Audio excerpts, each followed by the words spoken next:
welcome each one of you in the city of Surat, in the vibrant Gujarat Regional Conference, South Gujarat. The inaugural session, we are about to welcome our dignitaries.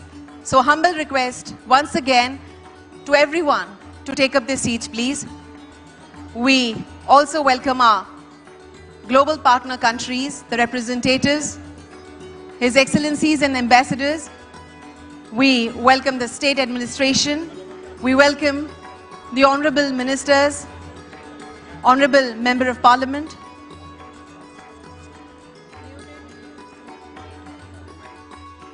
honorable MLAs, and the invitees. It's indeed our pleasure to have you all over here. Before we move forward, I would like to acknowledge and welcome the esteemed dignitaries who have graced us with their presence today. We are truly honored to have with us the diplomatic representatives of our partner countries, strengthening the global bond of VGRC. His Excellency Mr. Keiichi Ono, Ambassador of Japan. His Excellency Mr. Simon Wong, High Commissioner of Singapore. His Excellency Dr. Alexander Polischuk, Ambassador of Ukraine. His Excellency Ms. Jacqueline Mugengira, High Commissioner of Rwanda. His Excellency Mrs. Lalatiana Ausch, High Commissioner of Seychelles. Your presence today underscores the global confidence in Gujarat's industrial landscape. Leadership from the government of Gujarat. We also welcome the pillars of our state administration. We welcome various honorable ministers of government of Gujarat. We welcome the captains of industry and academia. We welcome Mr. Nobuo Okochi from Nippon Steel, Mr. Nirmal Minda from SOCHM, and Mr. Dilip Umain, AMNS India. We also extend our special thanks to our host, Mr. Hasmukh P. Rama, founder president of Oro University, the pride of Surat, our Padma Shri awardees, the soul of Surat, the icons who have been honored with the Padma Shri for their selfless service and excellence, Shri Savji Bhai Dholakia, Shri Nilesh Mandlewala, Shri Mathur Bhai Savani, Shri Yazdi Karanjia, સુરતના રત્નો અને પદ્મશ્રી સન્માનિત મહાનુભાવોનું અભિવાદન કરતા અમે ગૌરવ અનુભવીએ છીએ. We humbly request each one of you to settle down.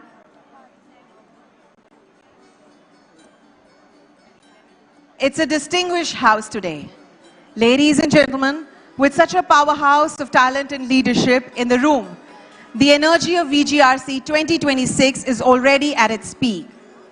Please remain seated as we are moments away from welcoming our Honorable Chief Minister and our guests of honor to officially begin the proceedings after their arrival.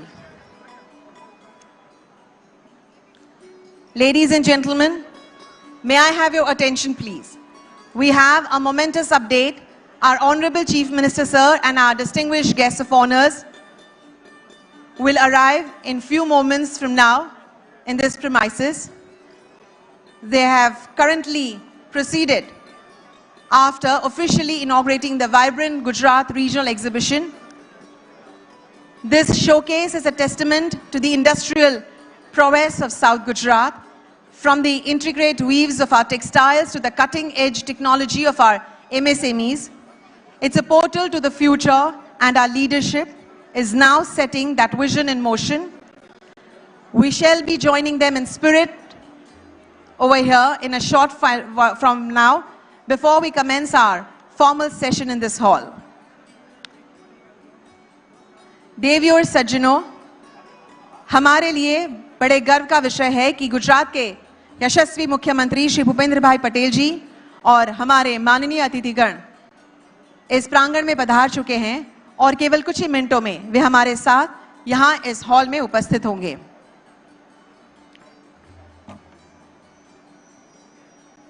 कुछ समय पहले उन्होंने दक्षिण गुजरात की औद्योगिक उत्कृष्टता को दर्शाने वाली विशाल प्रदर्शनी का उद्घाटन किया है. यह ट्रेड शो सिर्फ स्टॉल्स का समूह नहीं बल्कि हमारे आत्मनिर्भर भारत की एक झलक है. माननीय मुख्यमंत्री जी इस समय हमारे स्थानीय उद्यमियों और इनोवेटर्स का उत्साहवर्धन कर रहे हैं, जो आज के इस आधुनिक गुजरात की पहचान है, और कुछ ही समय में वे हमारे बीच यहां पर उपस्थित रहेंगे।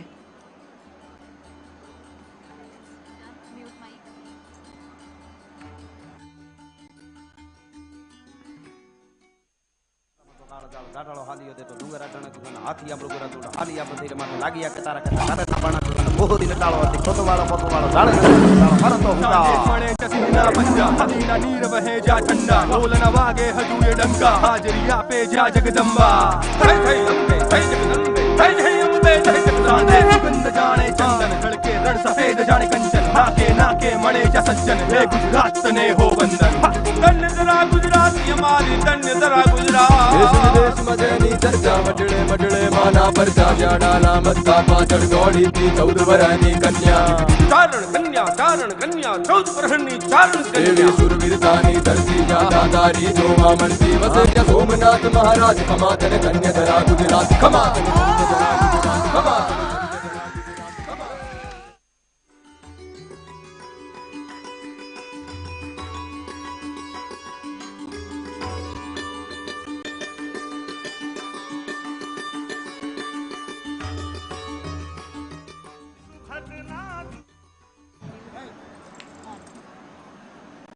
नमस्कार, सुस्वागतम। आप सभी का हम पुनः स्वागत करते हैं आज के इस विशेष अवसर पर। Vibrant Gujarat regional conferences south Gujarat Surat के औरो यूनिवर्सिटी में आप सभी का हम पुनः स्वागत करते हैं। उपस्थित महानुभावों અને મહેમાનશ્રીઓ, આપણા આદરણીય મુખ્યમંત્રી શ્રી ભૂપેન્દ્રભાઈ પટેલ અને અન્ય મહાનુભાવો અત્યારે આ પરિસરમાં ઉપસ્થિત છે। દક્ષિણ ગુજરાતના પુરુષાર્થ અને પ્રગતિના દર્શન કરાવતા ટ્રેડ એક્ઝિબિશનનું તેઓએ શુભારંભ કરાવ્યો છે। સુરત સહિત દક્ષિણ ગુજરાતના તમામ જિલ્લાઓની શક્તિ છે, તે પછી ટેક્સટાઇલ હોય, ડાયમંડ હોય કે ગ્રીન એનર્જી, તે દરેકની ઝલક આ પ્રદર્શનમાં જોવા મળશે। માન્ય મુખ્યમંત્રીશ્રીએ તેનો શુભારંભ કર્યો અને તત્પશ્ચાત તેઓ તેની મુલાકાત પણ લીધી અને ટૂંક જ સમયમાં તેઓ અહીંયા પધારવાના છે। ત્યારે આપ સૌને વિનંતી કરીએ છીએ કે આપ પોતાનું સ્થાન ગ્રહણ કરશો। સાથે વિનંતી કે આપ પોતાનો મોબાઈલ ફોન સાયલેન્ટ મોડ અથવા વાઇબ્રેટિંગ મોડ પર મૂકી દેશો।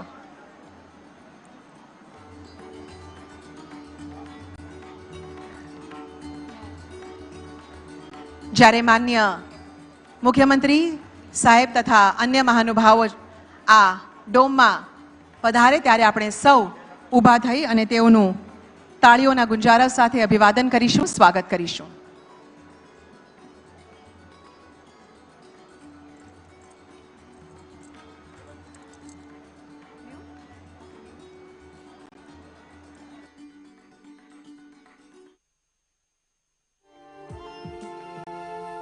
केसरियो रंग तने लाग्यो लागरबा केसरियो रंग तने लाग्यो रे लो केसरियो रंग तने लाग्यो लागरबा केसरियो रंग तने लाग्यो रे लो झीणी झीणी जारियो मिलावो लागरबा झीणी झीणी जारियो मिलावो रे लो केसरियो रंग तने लाग्यो लागरबा केसरियो रंग तने लाग्यो रे लो केसरियो रंग तने लाग्यो लागरबा केसरियो रंग तने लाग्यो रे लो केसरियो रंग तने लाग्यो लागरबा। When the falling streams of water become your therapist, when the shimmering rays become your healer, when the earth becomes your guide to the memory lanes, when the heritage tower becomes your storyteller of history, when the Mahatma Gandhi's testaments become your foundation for the future, when the forest king becomes your companion to the nature, when the scenic becomes a living, making you feel beautiful. Certainly, you are in the destination that is full of life. लाग्यो ला गरबा केसरियो रंग तने लाग्यो रे लो केसरियो रंग तने लाग्यो ला गरबा केसरियो रंग तने लाग्यो केसरियो रंग तने लाग्यो ला गरबा केसरियो रंग तने लाग्यो केसरियो रंग तने लाग्यो ला गरबा केसरियो रंग तने लाग्यो केसरियो रंग तने लाग्यो ला गरबा केसरियो रंग तने लाग्यो केसरियो रंग तने लाग्यो ला गरबा केसरियो रंग तने लाग्यो केसरियो रंग तने लाग्यो ला गरबा केसरियो रंग तने लाग्यो केसरियो रंग तने लाग्यो ला गरबा केसरियो रंग केसरियो रंग तने लाग्यो ला garba Hello. Our honorable dignitaries are arriving in this dome in a very short while from now. So humble request to everyone, those who are in the D area, to kindly take up your seats, please. A humble request to everyone to kindly take up their designated seats.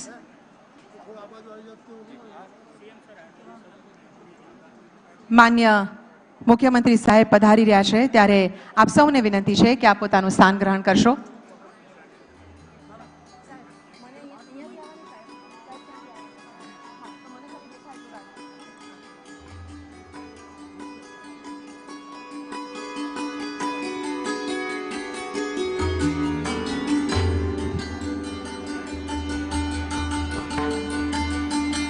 We humbly request those whose seats have been designated. We can do the networking during the lunch time. A humble request to kindly take up your seats, please.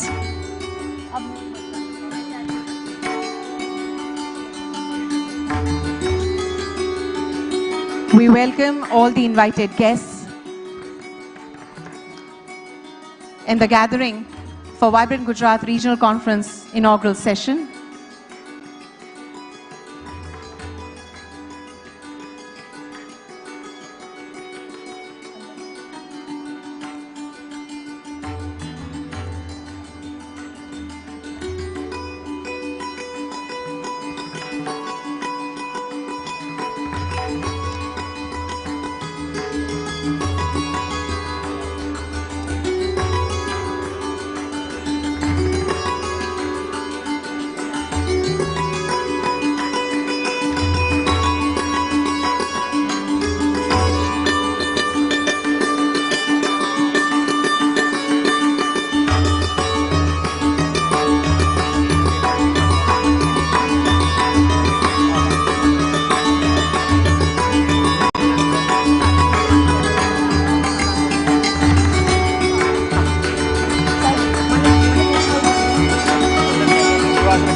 सभी से हम नम्र अनुरोध करते हैं कि अपना स्थान ग्रहण करें.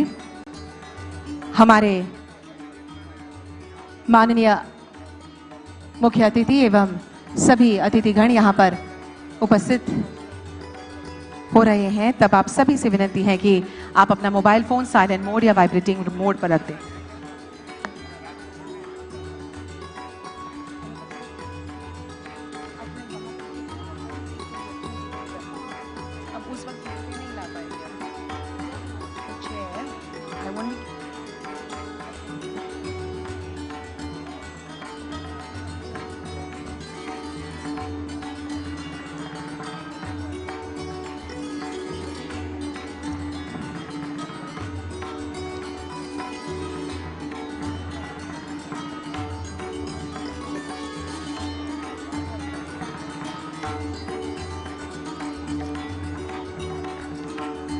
આજે ગુજરાત સ્થાપના દિવસના પવિત્ર અવસરે ઉદ્યોગ અને સાહસની આ ભૂમિ પર આપ સૌનું અમે ઉષ્માભર્યું સ્વાગત કરીએ છીએ. જ્યારે સુરતના આંગણે આટલો મોટો અવસર હોય ત્યારે ઉત્સાહ તો બેવડો હોય જ. Ladies and gentlemen, we are here for the Vibrant Gujarat Regional Conference. આ માત્ર એક કાર્યક્રમ નથી, આ તો દક્ષિણ ગુજરાતના ભરૂચથી લઈને વલસાડ સુધીના જિલ્લાઓ છે તેમની પ્રગતિ અને પુરુષાર્થનો મહોત્સવ છે.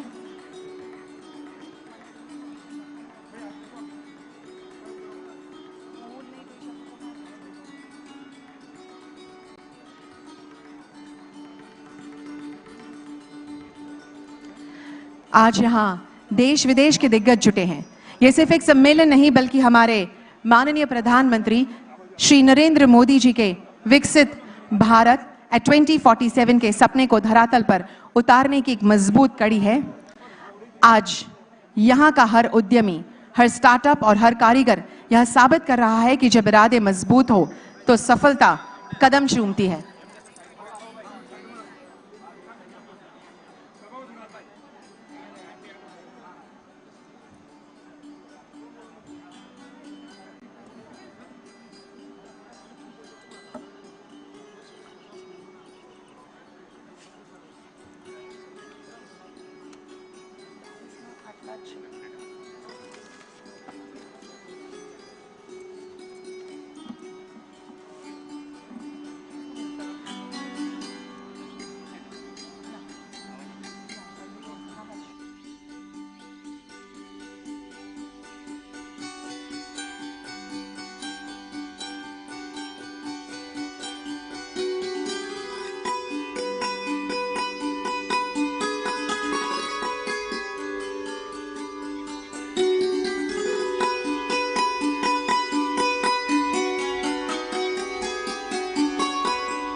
Once again, a very good morning to everyone.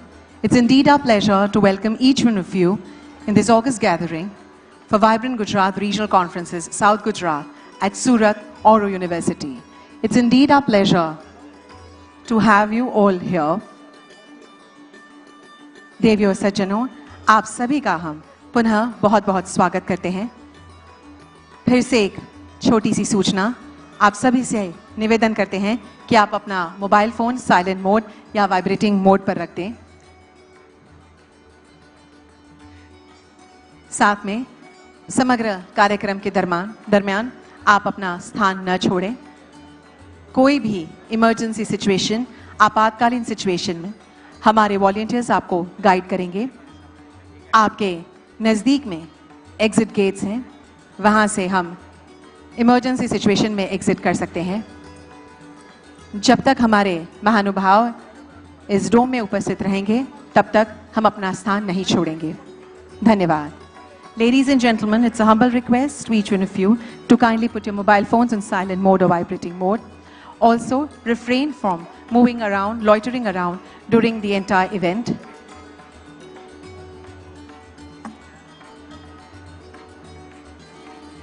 We humbly request that kindly remain seated during the entire program.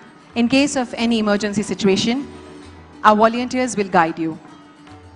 Till the moment our honorable dignitaries do not leave this premises, kindly remain seated in your designated seats.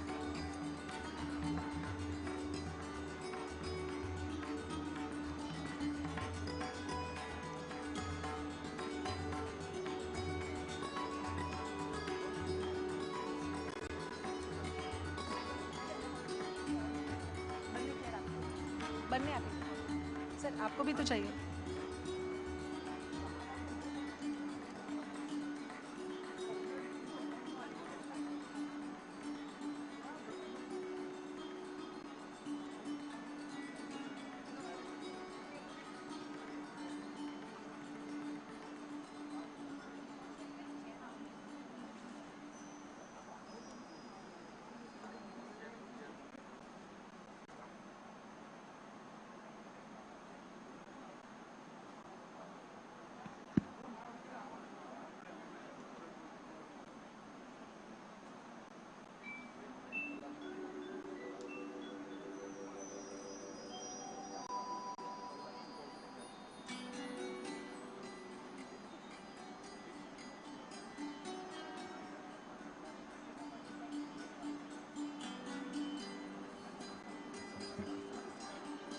एकदम से आ जाएंगे बेटा, इतना आप move करो।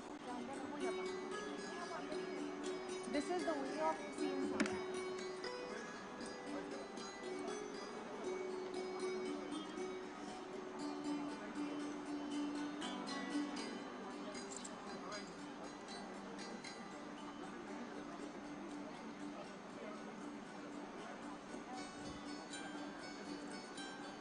Ambience चला रखो उसको,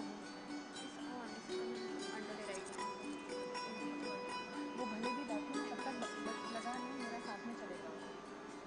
उसको बोल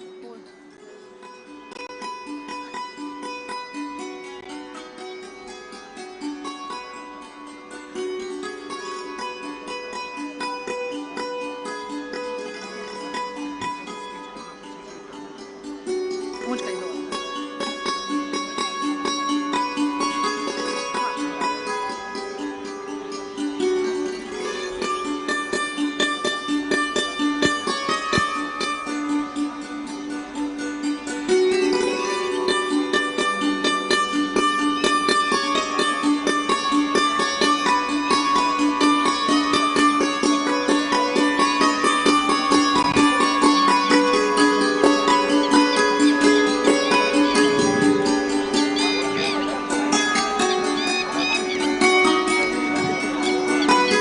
As we wait for the formal commencement, it is a moment of immense pride to look at this gathering, a true constellation of leadership and excellence. Before we move forward, we would like to acknowledge and welcome the esteemed dignitaries who have graced us with their presence the global diplomacy, the partner countries,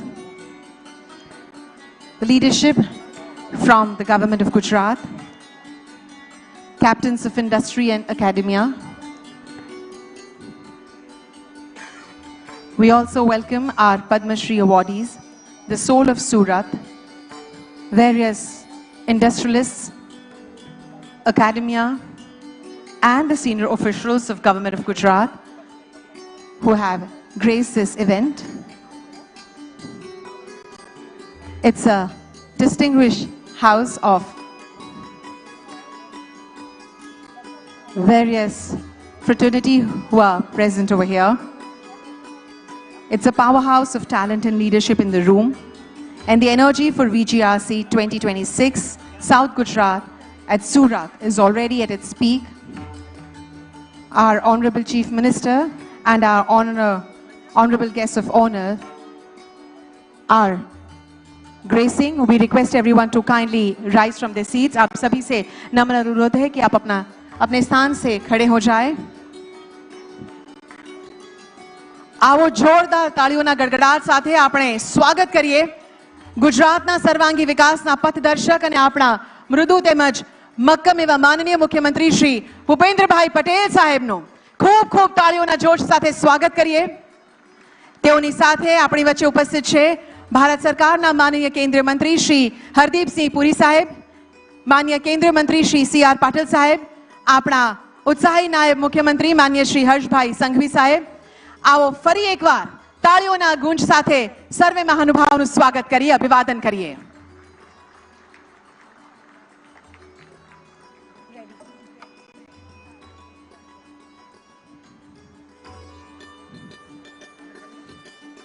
સૌને વિનંતી છે કે પોતાનું સ્થાન ગ્રહણ કરશો. આજે આપણે સૌ સંમિલિત થયા છે vibrant Gujarat regional conferences south Gujarat Surat ખાતે, અને પરંપરા અને પ્રગતિના આ સંગમમાં સર્વપ્રથમ સમય છે આપણા માનનીય મહેમાનશ્રીઓના વિધિવત સ્વાગતનો, સન્માનનો. સર્વપ્રથમ હું શ્રી હર્ષભાઈ સંઘવીને વિનંતી કરીશ કે આપ ગુજરાતના વિકાસના રથના સારથી એવા આપણા માનનીય મુખ્યમંત્રી સાહેબ નું સ્વાગત કરશો. સ્મૃતિ ચિહ્નથી વિનંતી કરીએ છીએ માન્ય નાયબ મુખ્યમંત્રી સાહેબને કે તેઓ સ્વાગત કરે.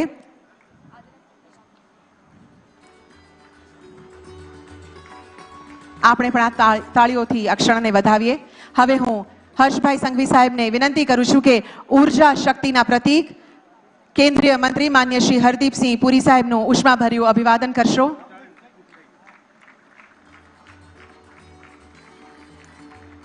હવે હું વિનંતી કરું છું હર્ષભાઈ સંઘવી સાહેબને કે તેઓ જળશક્તિના માધ્યમથી જનસેવાનું ઉત્તમ ઉદાહરણ પૂરું પાડનાર અને આ ધરતીના પનોતા પુત્ર માનનીય કેન્દ્રીય મંત્રી શ્રી CR પાટીલ સાહેબનું ભાવભર્યું સ્વાગત કરશો, અભિવાદન કરશો. ખૂબ ખૂબ આભાર, ધન્યવાદ. આજે 1 મે એટલે આપણા ગરવા ગુજરાતનો સ્થાપના દિવસ. એ દિવસ જેણે વિશ્વના નકશા પર એક એવી પ્રજાની ઓળખ અંકિત કરી છે જેના લોહીમાં વેપાર અને હૈયામાં અડગ સાહસ છે. As we celebrate Gujarat Sthapna Divas, there is no better tribute to our legacy than the VGRC South Gujarat 2026. જે ધરતીએ દુનિયાને સિલ્ક અને ડાયમંડની ચમક આપી છે, એ જ ધરતી આજે વિકસિત ભારતનું નેતૃત્વ કરી રહી છે.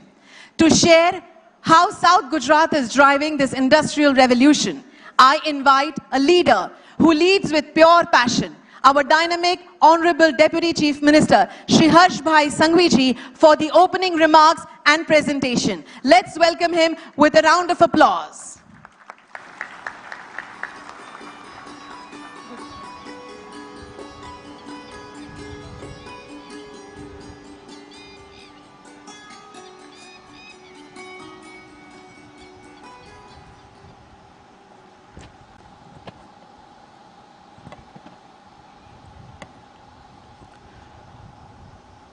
वाइब्रेंट गुजरात रीजनल कॉन्फ्रेंस के आज के ये उद्घाटन प्रसंग में हम सब के बीच उपस्थित गुजरात के लोकप्रिय मुख्यमंत्री आदरणीय श्री भूपेंद्र भाई पटेल जी, आदरणीय केंद्रीय मंत्री श्री हरदीप सिंह पुरी जी, केंद्रीय मंत्री आदरणीय Shri CR Patil ji, Shri Keiichi Ono ji, Simon Wong, Oleksandr Polishchuk, Jacqueline Mukangira, Lalatiana ओकेई, श्री नोबू ओकोची, श्री निर्मल मिंडा जी, दिलीप ओमेन जी, हसमुख रामा जी, मेरे साथी मंत्री और यहाँ उपस्थित देश और दुनिया भर से पधारे हुए सभी निवेशकों का मैं गुजरात की धरती पे आप सबका 2 हाथ जोड़ के वंदन करके मेरे शहर सूरत में आपका बहुत बहुत स्वागत करता हूं। आज 1 मई यानी गुजरात स्थापना दिन, और ये गुजरात स्थापना दिन के अवसर पे वाइब्रेंट गुजरात रीजनल कॉन्फ्रेंस में आज सूरत को एक नई ऊर्जा मिलने वाली है, और ये सूरत के नई ऊर्जा देने के लिए पधारे हुए सभी लोगों का भी मैं सूरत के लोगों की ओर से भी स्वागत करता हूं। गुजरात स्थापना दिन की आप सभी लोगों को बहुत बहुत शुभकामनाएं।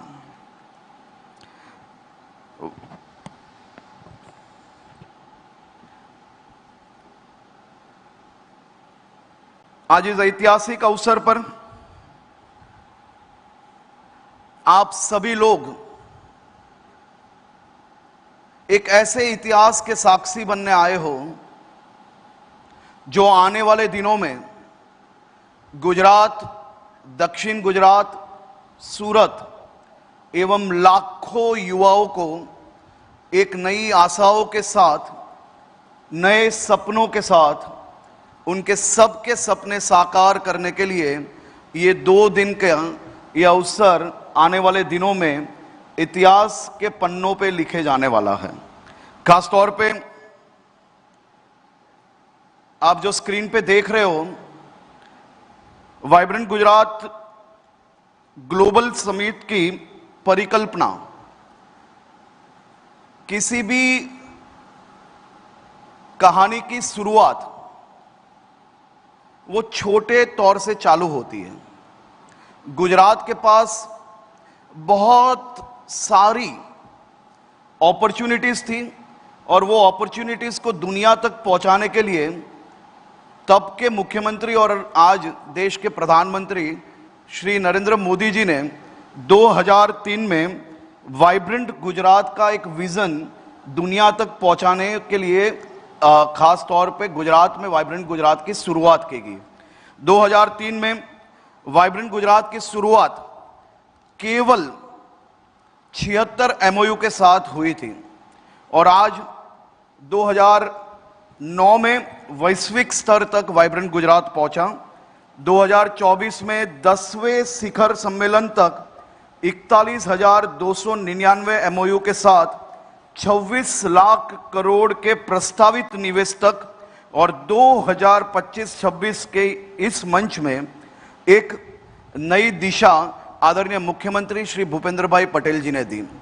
भूपेंद्र भाई पटेल जी ने यह सोचा कि वाइब्रेंट गुजरात क्यों केवल गांधीनगर तक सीमित रहे, क्यों ना सूरत के उधना में रहे हुए वो छोटे से व्यापारियों तक, कड़ोदरा के छोटी मिलों तक, गुजरात के दक्षिण गुजरात से लेके मध्य गुजरात हो, उत्तर गुजरात हो, सभी जगह के छोटे छोटे निवेशक एवं छोटे छोटे व्यापारियों को इसका लाभ कैसे मिले, उसी के साथ वाइब्रेंट गुजरात रीजनल समिट की शुरुआत की, और ये उसका 3रा अंक है जो आज सूरत में चालू हो रहा है।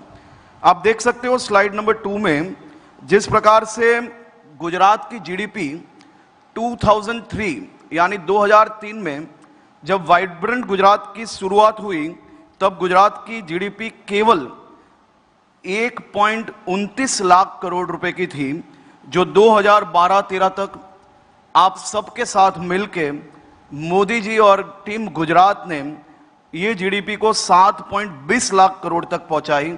2022-23 में 21.90 लाख करोड़ तक अपनी जीडीपी पहुंची और आज 2025 के अंत में गुजरात की जीडीपी ये 27.4 लाख करोड़ पे पहुंची है।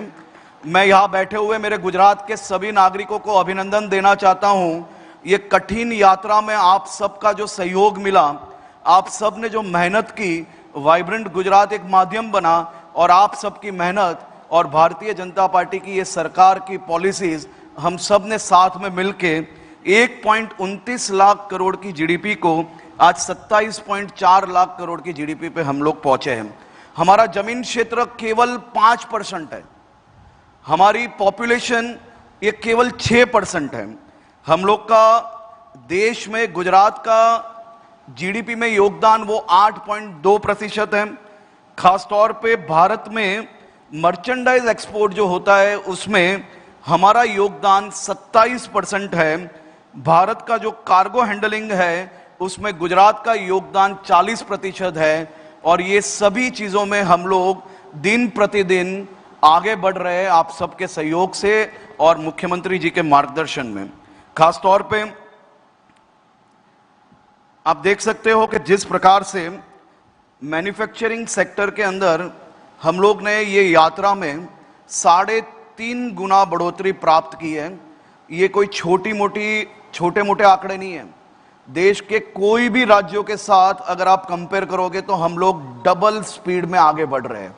और अब हम लोग जब ट्रिपल इंजन सरकार चला रहे हैं तो ये स्पीड डबल से ट्रिपल कैसे हो, वो दिशा में आप सबके साथ मिलकर हम लोग काम को आगे बढ़ाना चाहते हैं। इसी अवधि में एमएसएमई की संख्या वो गुजरात में 4 गुनी हुई है और आने वाले दिनों में इसकी स्पीड भी हम लोग किस प्रकार से आगे बढ़े उसमें भी काम कर रहे हैं। खासतौर पे फॉरेन डायरेक्ट इन्वेस्टमेंट, उसमें भी गुजरात देश में कई सालों से टॉप कर रहा है और आने वाले सालों में भी सनराइजिंग सेक्टर में गुजरात अव्वल नंबर पे रहेगा। और गुजरात में खासतौर पे प्लग प्ले जो इंफ्रास्ट्रक्चर है वो आज भी गुजरात देश में नंबर 1 है।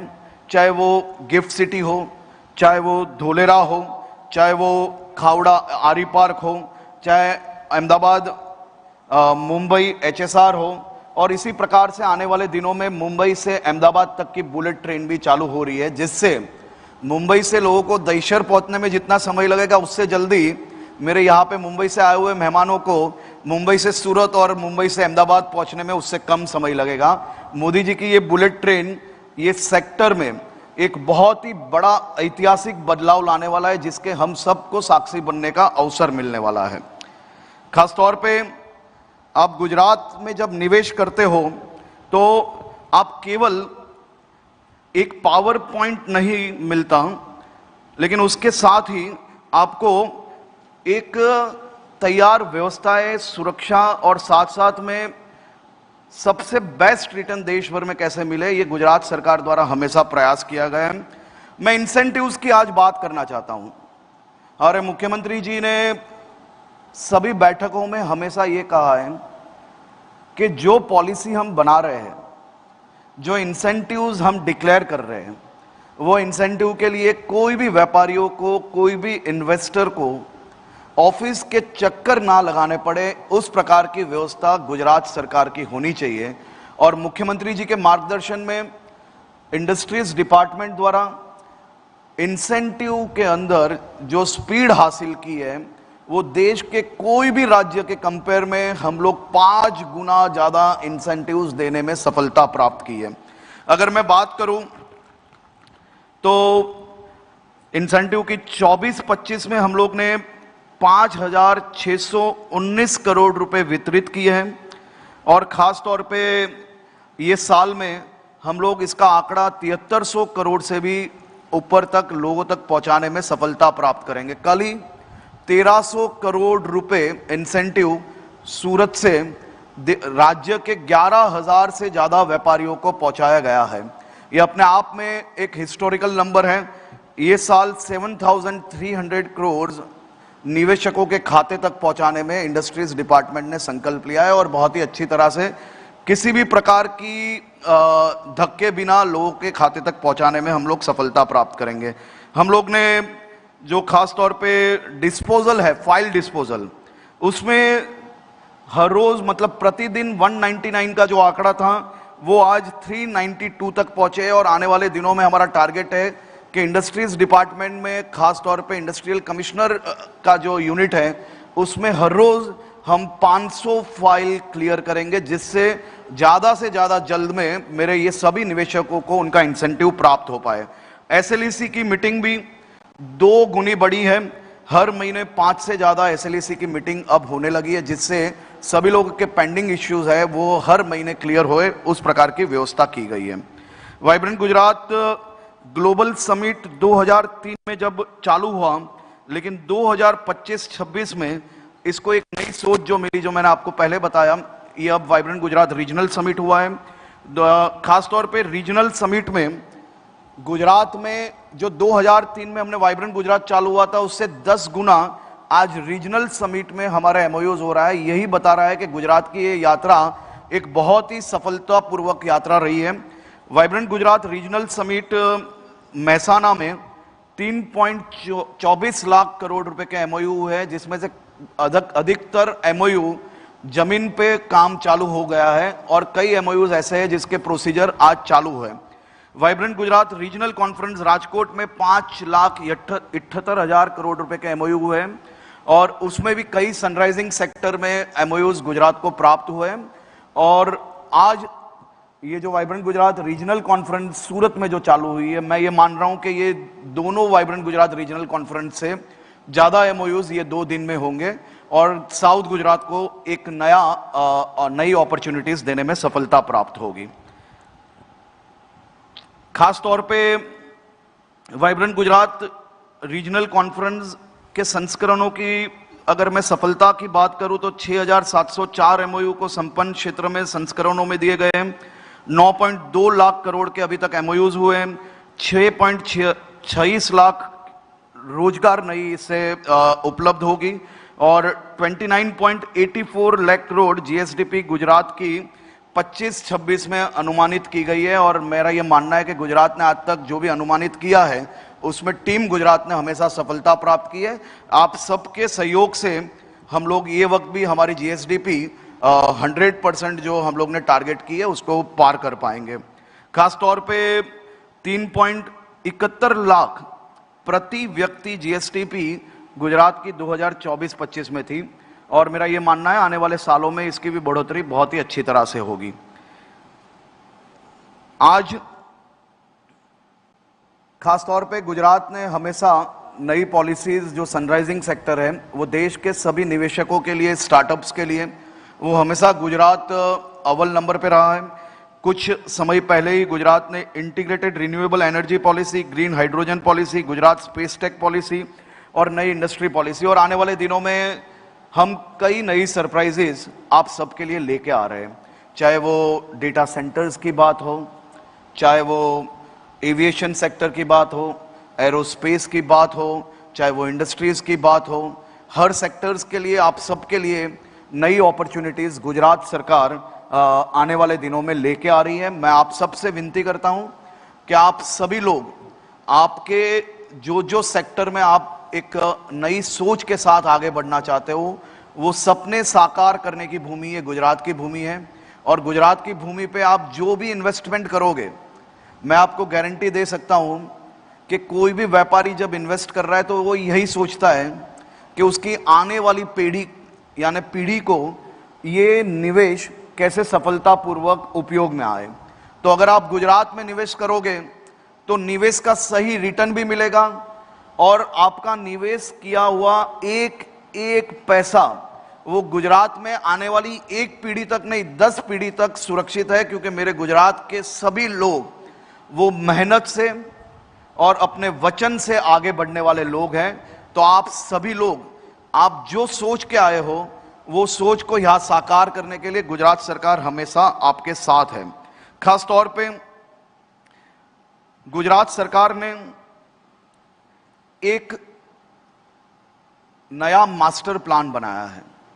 मुख्यमंत्री श्री भूपेंद्र भाई पटेल के मार्गदर्शन में हम लोग ने 2047 का एक मास्टर प्लान, एक विजन प्लान जो बनाया है, उसमें स्पेशल हम लोग का जो इकोनॉमिक रीजन है दक्षिण गुजरात का, वो दक्षिण गुजरात 2047 में गुजरात की जीडीपी में 25% से ज़्यादा योगदान कैसे दे पाए, उसके लिए ये मास्टर प्लान ऑलरेडी लागू हो गया है और उस पर काम भी चालू हो गया है। उसी के साथ साथ आने वाले दिनों में 77 लाख जो वर्कफोर्स है उसको और आगे कैसे बढ़ा पाए, उसको स्किल बेस्ड वर्कफोर्स कैसे रेडी कर पाए, वो दिशा में भी हम लोग काम कर रहे हैं। 1.57 करोड़ की जो जनसंख्या दक्षिण गुजरात की है, उसमें भी करीबन 20% से ज़्यादा 2047 तक बढ़ पाएगी। और साथ साथ हमारी जो जीडीपी साउथ गुजरात की जो है, उसमें 20 गुना ज़्यादा जीडीपी वो 2047 तक किस प्रकार से बढ़े, उस पर भी राज्य सरकार द्वारा एक बहुत ही महत्वपूर्ण कामगिरी चालू है। दक्षिण गुजरात ये एक बहुत ही स्ट्रेटेजिक लोकेशन है। अगर मैं टेक्सटाइल्स की बात करूं, डायमंड्स की बात करूं, उसके अलावा भी अगर देश की सोलार की बात करूं, सोलार पैनल्स मैन्युफैक्चरिंग की, तो 60% से ज़्यादा सोलर पैनल मैन्युफैक्चरिंग या सोलर सेल मैन्युफैक्चरिंग वो आज दक्षिण गुजरात में हो रहे हैं। और दक्षिण गुजरात स्ट्रेटेजिक लोकेशन क्यों है? दक्षिण गुजरात के डांग, तापी, वलसाड, नवसारी, सूरत, भरूच, आप कहीं पे भी फैक्ट्रीज लगाइए, आपको पोर्ट हर क्षेत्र से ज़्यादा 1 से सवा घंटे में आपकी प्रोडक्ट पोर्ट तक पहुंच सकती है, जिससे आपका लॉजिस्टिक कॉस्ट भी बहुत कम हो सकता है। और यहाँ पे वर्कफोर्स के साथ साथ स्किल्ड वर्कफोर्स भी काफ़ी बड़ी संख्या में अवेलेबल है।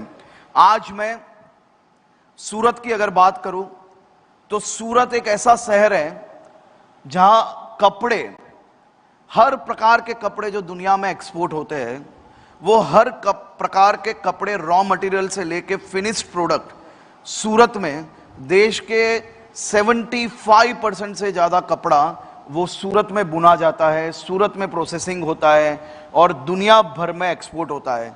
दुनिया में जो पॉलिश्ड हीरे बिकते हैं, जो डायमंड्स पॉलिश होते हैं, 100 में से 90 से ज़्यादा हीरे वो सूरत में पॉलिश होते हैं।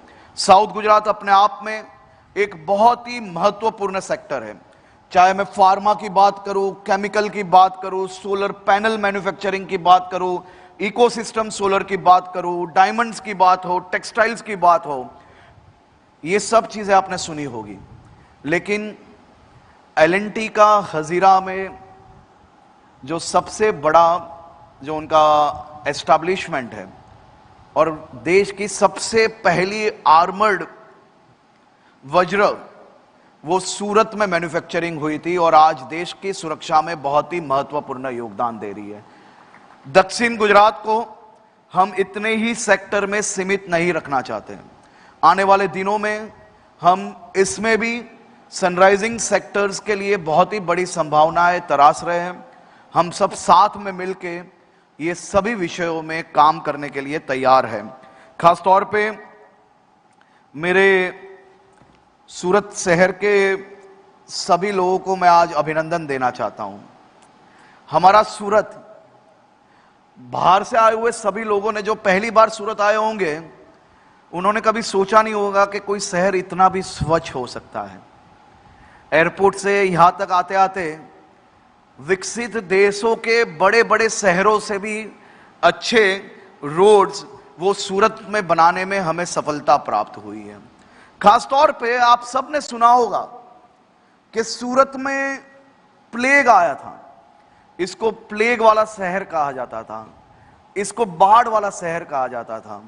जब प्लेग आया तब किसी ने सोचा नहीं होगा कि मेरा सूरत शहर, अपना सूरत शहर, ये आने वाले दिनों में देश का सबसे स्वच्छ शहर की यादी में नंबर 1 बन पाएगा।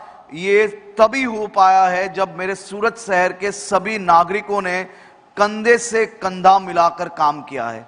ये शहर की स्पिरिट क्या है? यहां क्यों निवेश करना चाहिए? यहां इसके लिए निवेश करना चाहिए कि यहां भारी बाढ़ आती है लोग ये सोचते हैं कि कितना नुकसान हो गया होगा, करोड़ों का नुकसान हो गया होगा, लोगों में बहुत ही तकलीफ होगी। बाढ़, पानी उतर जाता है, दूसरे ही दिन मेरे सूरत शहर के लोग जैसे कल कुछ नहीं हुआ है उस प्रकार से दूसरे दिन काम पे लग जाते हैं। ये है मेरे सूरत शहर की स्पिरिट। इसके लिए दक्षिण गुजरात में जरूर से निवेश करना चाहिए। आप सबको मैं आदरणीय मुख्यमंत्री श्री भूपेंद्र भाई पटेल एवं मेरे गुजरात के सभी नागरिकों की ओर से फिर से एक बार मैं आपका बहुत बहुत स्वागत करता हूं। સૂર્યપુત્રી તાપી અને સૌમ્ય સાતપુડા જેની છે ઓળખાણ, એ દક્ષિણ ગુજરાત આજે વિકસિત ભારત એટ 2047 તરફ ઝડપથી દોડી રહ્યું છે. And it is drawing global investments. આ વાઇબ્રન્સી પાછળનું કારણ છે માનનીય વડાપ્રધાન શ્રી નરેન્દ્રભાઈ મોદીનું વિઝન, માનનીય મુખ્યમંત્રી શ્રી ભૂપેન્દ્રભાઈ પટેલનું આયોજન, અહીંનું ઇન્વેસ્ટમેન્ટ ફ્રેન્ડલી વાતાવરણ. વિસ્તારની દ્રષ્ટિએ નાનકડો આ પ્રદેશ બિઝનેસ સેન્સમાં બેજોડ છે.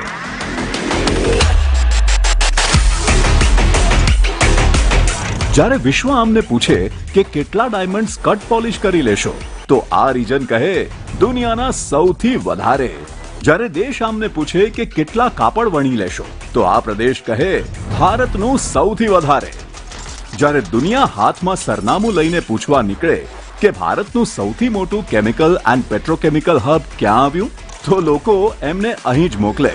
રોકાણકારો અહીં આવે છે અને અહીં જ રોકાઈ જાય છે ફોરએવર. કારણ કે આજે એશિયાના સૌથી સફળ ઇન્વેસ્ટમેન્ટ રિજન્સમાંનું એક દહેજ PCPIR અહીંયા છે. ભારતનું સૌપ્રથમ LNG ટર્મિનલ અહીંયા છે. દહેજ PCPIR થી હજીરા પોર્ટ સુધીનો આખો કોસ્ટલ બેલ્ટ ભારતની મોટી તાકાત છે. ભરૂચની સિંગ હોય કે કેળા, નવસારીના ચીકુ હોય કે પછી વલસાડની હાફૂસ કેરી, છેક અમેરિકા અને જર્મની સુધી સ્વાદ પહોંચાડી રહ્યું છે આ એગ્રો હબ. ફ્રાન્સ અને જાપાનને પણ ડિઝાઇનર વસ્ત્રો ઓઢાડી રહ્યું છે આ ટેક્સટાઇલ હબ. ઉદ્યોગોનું ધમધમતું કેન્દ્ર બન્યું છે વાપી વલસાડનું ઇન્ડસ્ટ્રીયલ હબ. ટુરિઝમ ઇન્ડસ્ટ્રીનું પ્રિય ડાંગનું સાપુતારા ટુરિસ્ટ હબ.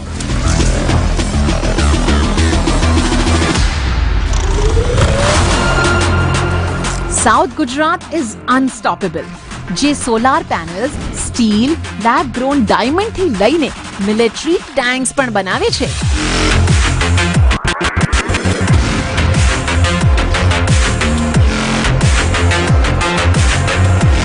અને હજુ તો આગળ દેશની પહેલી બુલેટ ટ્રેન અહીંથી પસાર થવાની છે.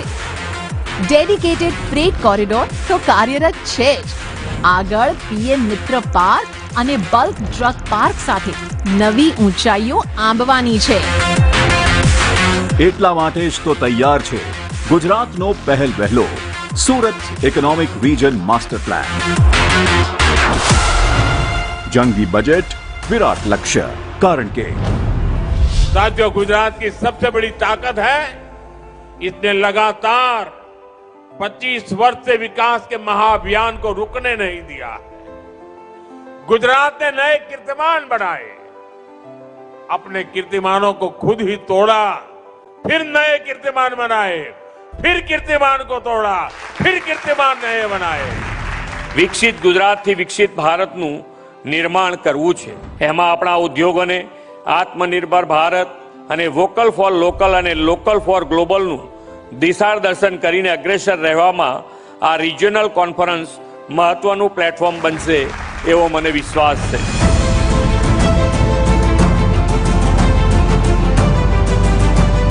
ચાલો આ મંચ પરથી વિકાસના નવા અધ્યાયની શરૂઆત કરીએ. સાથે મળીને ઉજ્જવળ ભવિષ્યના સપના વાવીએ, નણીએ અને માણીએ. Welcome to Vibrant Gujarat Regional Conference at Surat. Regional aspirations, global ambitions.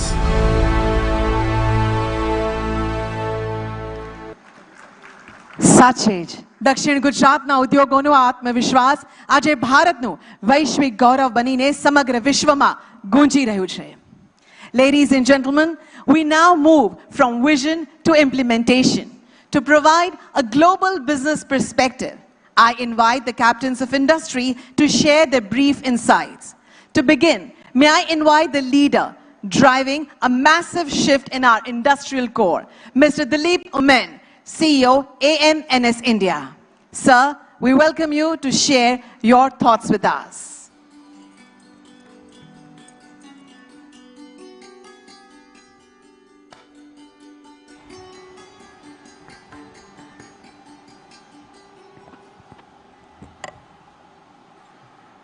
Honorable Chief Minister,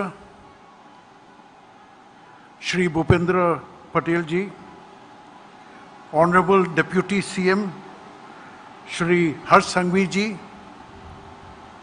Honorable Minister of Petroleum and Gas, Government of India, Shri Hardeep Puri ji, Shri Honorable Minister Jal Shakti, Government of India, Shri C.R. Patil ji, His Excellency Ambassador of Japan, other dignitaries, distinguished guests, ladies and gentlemen.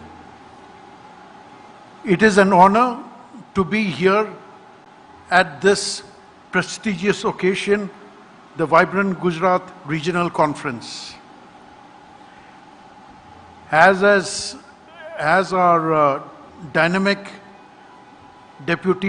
Honorable Deputy CM has said, with just 6% of India's land area and a fraction of India's population, Gujarat ranks among the country's leading contributors in industrial output, exports and investment. It is the result of clear policies, infrastructure built ahead of demand, dependable power, strong logistics, and an environment where projects move from decision to delivery with confidence. We chose Hazira for our steel plant, not because Gujarat has iron ore, not because Gujarat has coal for coking coal, but because of one of the main reasons was the conducive environment to set up industry, not only to set it up, but also to set up a thriving industry. Today, steel produced in our Hazira plant is part of some of India's iconic projects. The prestige of Indian Navy, INS Surat, is made from steel from AMNS India. The Chenab Bridge, which is the tallest railway bridge in the world, is made from steel from Gujarat. The Bogibeel Bridge, 5 kilometers long in Assam, is made from steel made in Gujarat. The Rohtang Tunnel, and these are just examples of steel made in India, for India and for the world. As we speak, we are doubling our capacity. Honorable Chief Minister, you may remember that on 28th of October 2022, along with Honorable Prime Minister, you laid the foundation stone for our expansion in Hazira. And proud to tell you that today it's almost ready. In a few weeks, in a few months from now, all that expansion will come to fruition. Just yesterday, His Excellency, the Ambassador of Japan, inaugurated one of the world-class lines in cold rolling mill, the PLTCM line. It was inaugurated at his hands. This is strengthening the import substitution in the automotive industry, and the quality is world class. It can be comparable with the best in the world, and which all the steel that we were importing so far will not be required to import. It will be produced in Hazira, Gujarat. 2 days earlier, we also commissioned our service line in Sanand, strengthening our downstream presence closer to the customers. We have already spent in this phase itself more than 60,000 crore. And as we continue with our development, more investments will be made in Gujarat. But capacity is only part of our journey. We are also proud of several firsts. We are the first integrated steel plant in India to receive a green steel certification under the green steel taxonomy in India. We are also the first multinational company to establish a global treasury center in GIFT City, reinforcing Gujarat's position as an emerging global financial hub.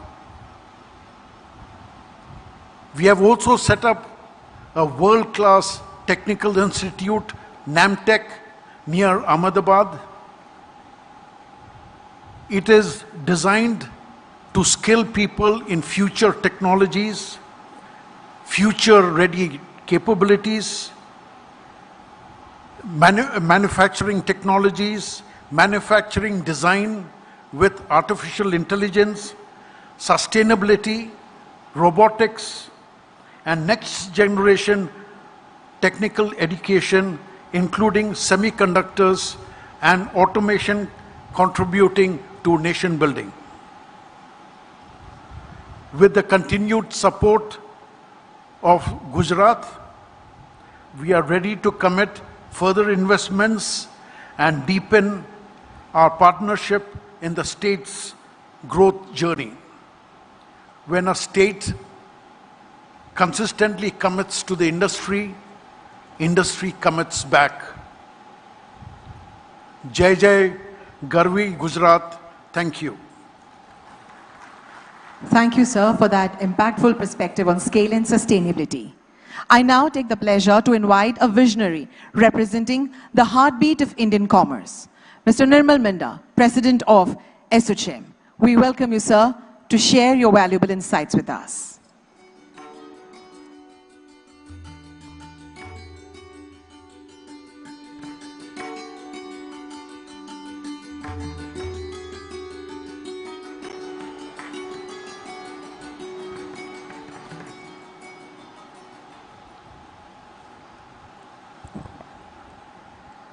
Honorable Chief Minister, Shri Bhupender Bhai Patel ji, Honorable Deputy Chief Minister, Honorable Union Ministers, and dignitaries present over here in this hall. ASSOCHAM की तरफ से सर्वप्रथम मैं आज दिनांक 1 मई को गुजरात स्थापना दिवस पर आप सबको मेरी तरफ से बहुत बधाई और शुभकामनाएं देता हूं. On behalf of ASSOCHAM, it is indeed a great pleasure for me to welcome you all today in this conference. I would like to begin by expressing my sincere gratitude to the government of Gujarat and especially to the Honorable Chief Minister Shri Bhupender Bhai Patel ji and the Gujarat government for organizing the Vibrant Gujarat Regional Conference. I also take this opportunity to thank ministries and Chief Minister sir and Deputy Chief Minister sir and Gujarat government for giving the ASSOCHAM the opportunity to be partner in this regional conference, Vibrant Gujarat Regional Conference. Sir, we are truly grateful that you have taken time out of your demanding schedule to address this distinguished gathering. Your presence here inspires confidence and motivates industry to move forward with renewed energy. I also warmly welcome to our honorable union ministers, our distinguished panelists, respected industry leaders, policy makers, and all the delegates present here today. Gujarat growing story is not just impressive, it is inspiring. You have already heard in the presentation and the address by Honorable Deputy Chief Minister ji. Gujarat today stands at the center of Honorable Prime Minister Shri Narendra Modi ji's vision of Atmanirbhar Bharat and Viksit Bharat. From chemical and petrochemicals to the textile, pharmaceuticals, automobile, manufacturing and engineering, the state has built a strong and diverse industrial base. With over 800 large industries and more than 4.5 lakh MSMEs, Gujarat continues to lead from the front.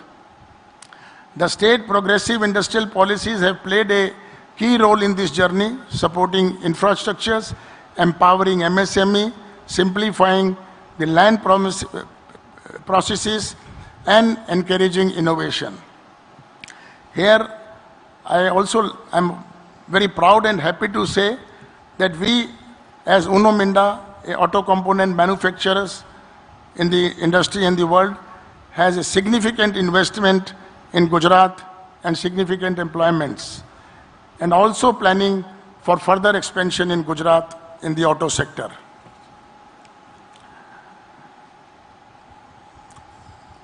In the Surat area, the South Gujarat, I think it is thriving textile industries, globally recognized gems, jewelry sectors, and the fast-growing pharmaceutical and chemical industries. South Gujarat reflects strong entrepreneurial spirit and resilience. Honorable Deputy Chief Minister ji has already briefed you the present status and the opportunities coming forward in the future. In conclusion, Gujarat's growth story shows what strong relationship, leadership, and the right policies can achieve. The progress we see in South Gujarat is a great example of balanced and inclusive development. As India moves towards Atmanirbhar Bharat and Viksit Bharat, Gujarat will continue to play an important role in this journey. We at ASSOCHAM has launched a ASSOCHAM 2.0 vision this year, which is comprising of 5 pillars. Number 1, Make in India. Second, ease of doing business. Third is MSME growth. Fourth is digital economy. And the last, 5th one is the sustainability and environment. We believe these pillars will be critical to shaping India's growth story in the years ahead. We have identified 20 key sectors as our stakeholders across these 5 pillars, and they regularly share their input and data with us. Sir, under this 2.0, we collect the voice of our members to whom we consider as a customers of us in terms of what are the kind of pain areas, what are the suggestions, and what are the kind of benchmarking practices in the different states or the different part in the different countries. And not only the problems with the suggestions, and going forward, what are the benefits for the states, what are the benefits for the India, and what is the benefit for the industry, and how can we achieve together as one spirit our goal of Viksit Bharat 2047 of 35 trillion economy.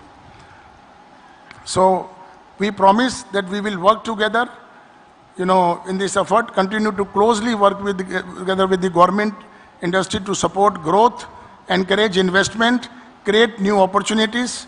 And I'm very proud to conclude that Honorable Deputy Chief Minister ji said कि निवेशकों के लिए हम लोग partners हैं, guide हैं, हम लोग खड़े हैं.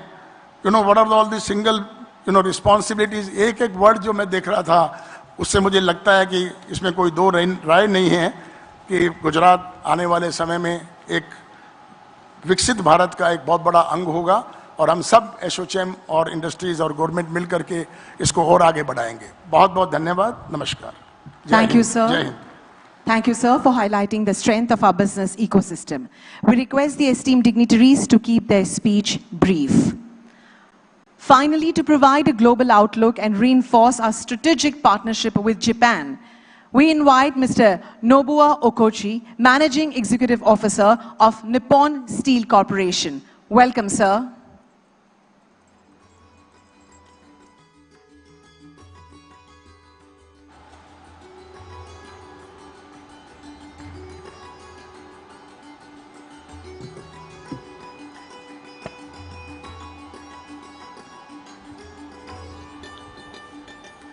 Namaskar.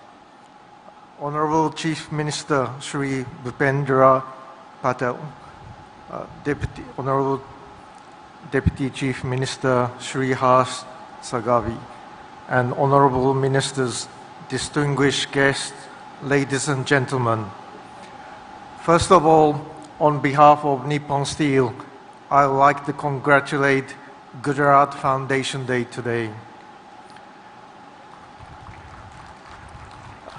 Second, I would like to express our profound gratitude to the government and the community of Gujarat for the continued support for our business in India.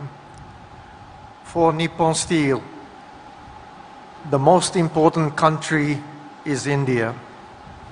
And India, ArcelorMittal Nippon Steel India, is our largest business.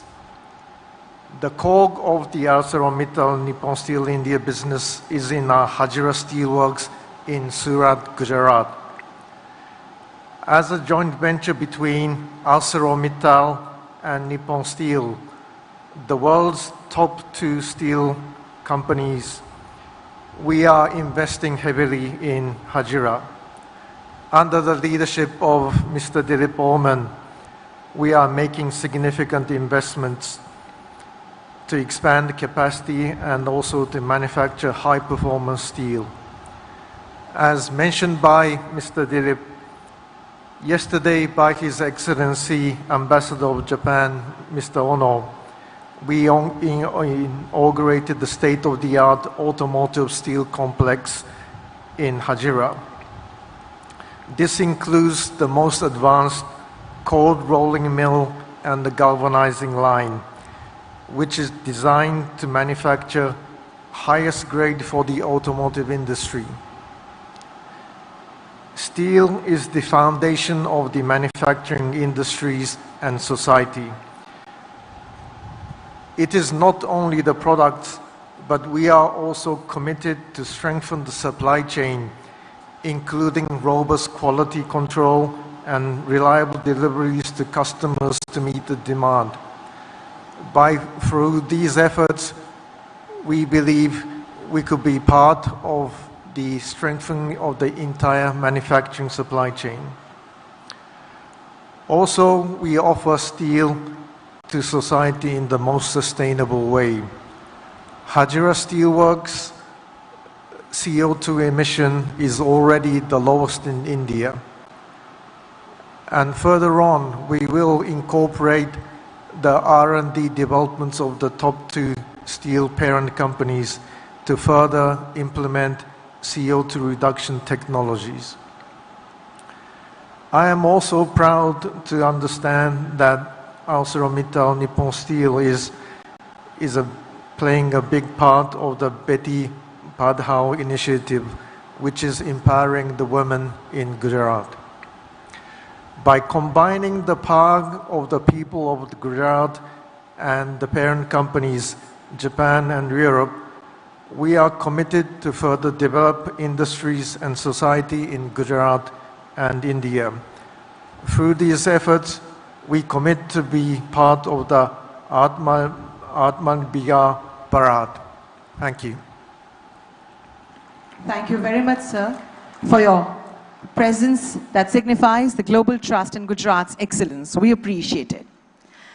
મિત્રો, આજે પહેલી મે ગુજરાત સ્થાપના દિવસ. આ એ દિવસ છે જ્યારે આપણી અસ્મિતાનો સૂરજ ઉગ્યો હતો અને આજે આ મહત્વપૂર્ણ દિવસે VGRC 2026 સાઉથ ગુજરાતના આ ભવ્ય મંચ પરથી દક્ષિણ ગુજરાતના ગૌરવમાં વધુ એક ઝળહળતો હીરો ઉમેરાઈ રહ્યો છે. 13 માર્ચ 2026ના રોજ સુરત કટ ડાયમંડને સત્તાવાર રીતે GI ટેગ પ્રાપ્ત થયું છે. આ ઐતિહાસિક ક્ષણને સદીઓ સુધી યાદગાર બનાવવા માટે ભારતીય ટપાલ વિભાગ દ્વારા આજે એક વિશેષ કવરનું વિમોચન કરવામાં આવી રહ્યું છે. આ પ્રસંગે હું વડોદરા પરિક્ષેત્રના આદરણીય post master general Shri Dinesh Kumar શર્માજીને સાદર આમંત્રિત કરું છું કે તેઓ આ વિશેષ કવર આપણા માનનીય મુખ્યમંત્રી શ્રી ભૂપેન્દ્રભાઈ પટેલને અનાવરણ માટે ભેટ કરે અને સાથે સુરત ડાયમંડ એસોસિએશનના પ્રેસિડેન્ટ શ્રી જગદીશભાઈ खोटने पण जोड़ावा विनंती करीए छीए.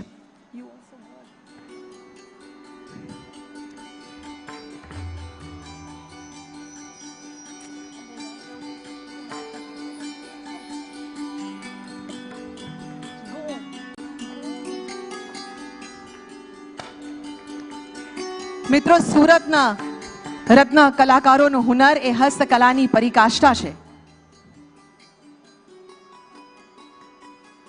જ્યાં વિશ્વની ગતિ વિરામ લે છે ત્યાંથી આપણા આ શિલ્પીઓનો જાદુ શરૂ થાય છે.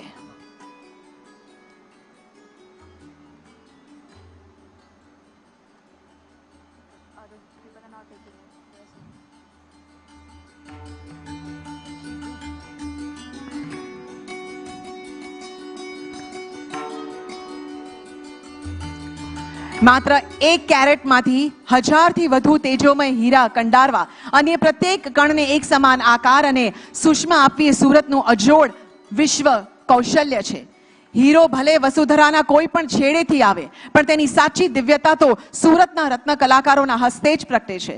Let's upload one more time the hard work of every diamond artisan of Surat and Gujarat.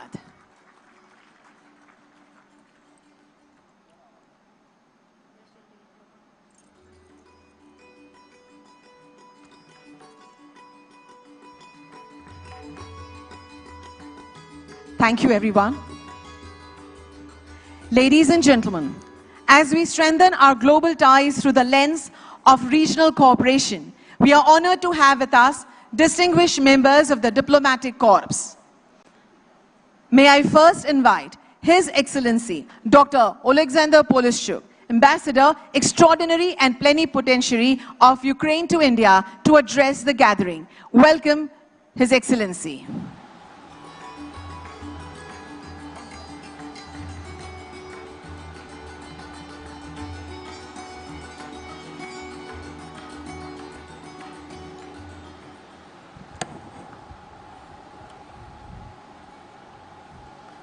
Honorable Chief Minister Bhupendra Bhai Patel ji, Honorable Deputy Chief Minister Harsh Sandhavani ji, Honorable Union Ministers, ladies and gentlemen, it's a great pleasure and honor for me to be here again because we are so pleased that the government of Gujarat given us this opportunity to discover not only capital city, Ahmedabad, but given us the opportunity to travel around and to enjoy really the beauty of the Gujarat.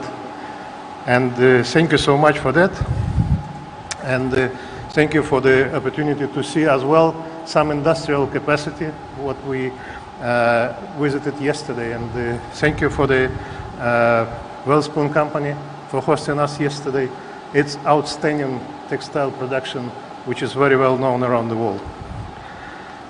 For this extraordinary opportunity, we as well very well welcome the business of India and the cooperation with Ukraine, which is has the very long tie and tradition. Ukraine became the partner country for the Vibrant Gujarat in 2024. And thank you. And we highly appreciate this platform, which is invited under the leadership of the Honorable Shri Narendra Modi ji, Prime Minister of India.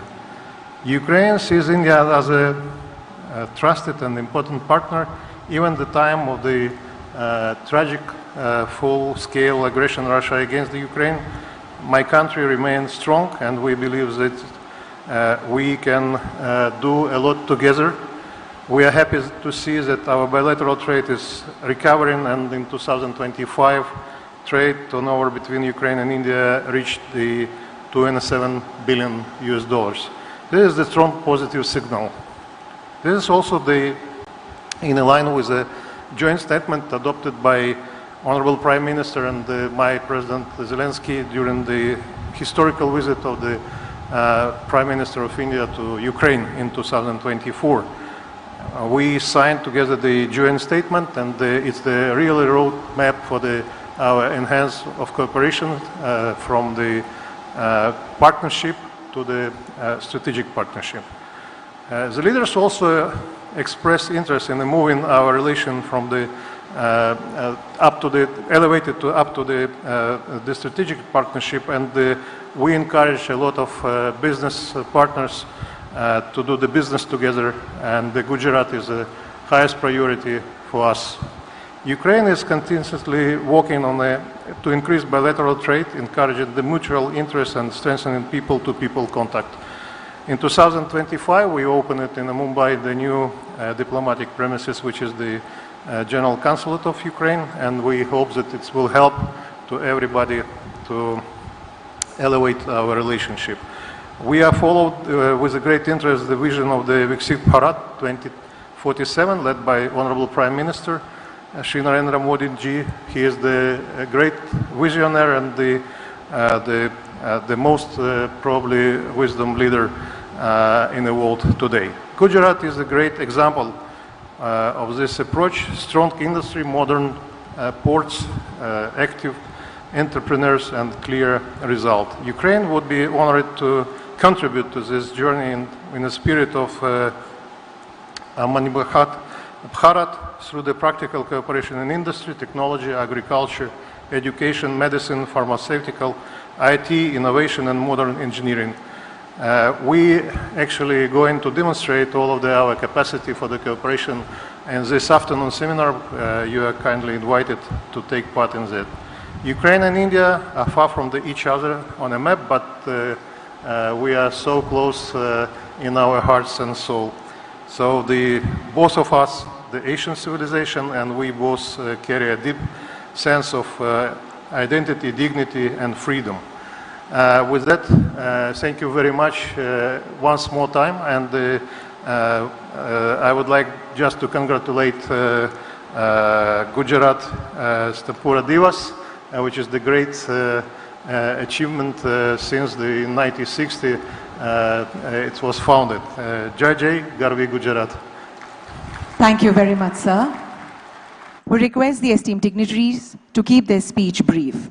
We now have the pleasure of inviting Her Excellency, Ms. Jacqueline Mukangira, High Commissioner of Rwanda to India, to share her remarks with us. Welcome, ma'am.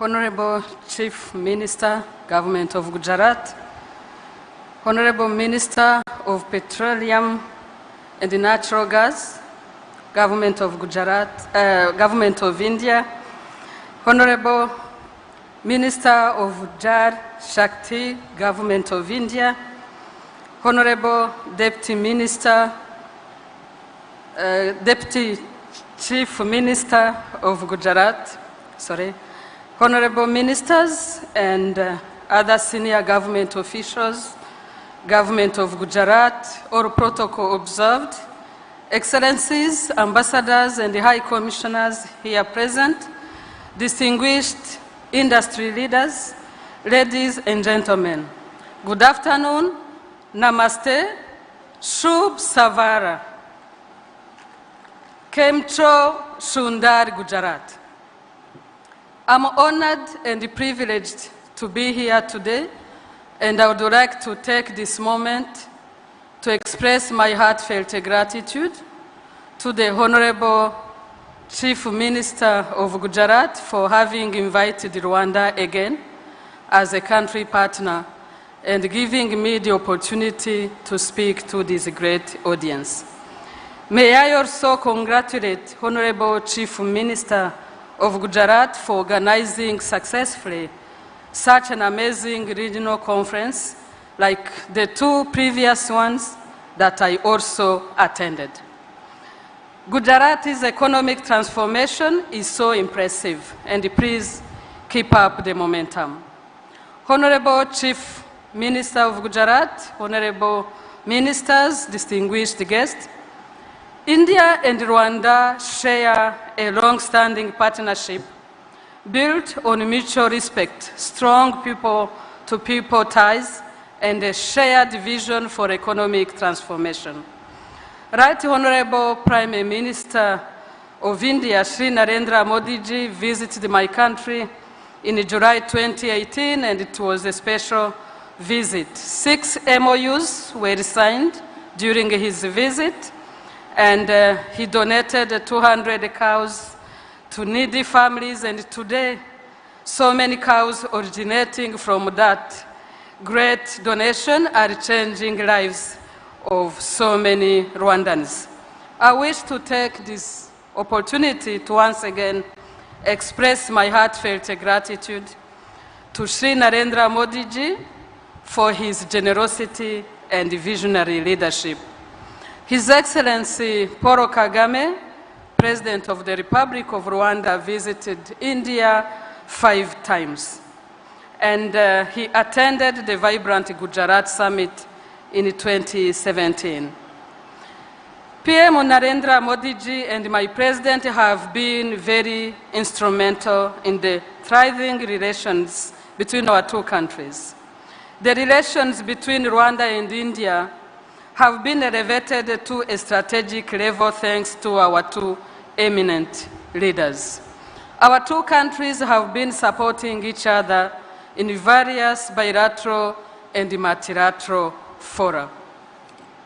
Honorable Chief Minister of Gujarat, Honorable Ministers, distinguished guests, today Rwanda is a fast-developing, transformed, stable, and stronger nation with zero tolerance to corruption.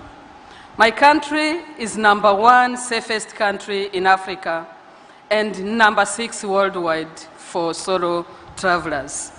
Rwanda's GDP growth was 9.4% in 2025. Our economy remains one of the fastest growing in the world. The 2024 World Bank Business Ready report ranks Rwanda first in Africa for ease of doing business, reinforcing its investor-friendly environment. Indeed, my country's business climate remains favorable to investments and offers stability and transparency. It requires less than 6 hours to register a business in Rwanda, and you don't have to run from one office to another one. You just go to Rwanda Development Board, which is our national investment and tourism board. They do have one-stop center where you get all the services at the same time. But you can also register your business from wherever you are. Today, India is the second biggest foreign investor in Rwanda. And India is the second largest trading partner with my country. I'm glad to inform you that the majority of Indians doing business in Rwanda are from Gujarat. And my country is looking forward to welcoming more Gujarati business people and to also trade with this beautiful state of Gujarat. Rwanda has access to Africa and global markets through robust trade agreements such as the East African Community, the Common Market for East and Central Africa, the Economic Community for Central African States, and the African Continental Free Trade Area. With these opportunities mentioned, my country is ready to welcome more Indians in various sectors, including manufacturing, infrastructure, ICT, cybersecurity, real estate, tourism, education, health, agriculture and agro-processing, mining, and so on and so forth. These investment opportunities are backed by strong fiscal and non-fiscal incentives. India and Rwanda share similar development experiences. We understand the importance of entrepreneurship, innovation, and building competitive industries from the ground up. Many Indian companies already operating in Rwanda, like the Bharti Airtel Group and the Lakshmi Group, have demonstrated that this partnership works. Now we want to scale it up.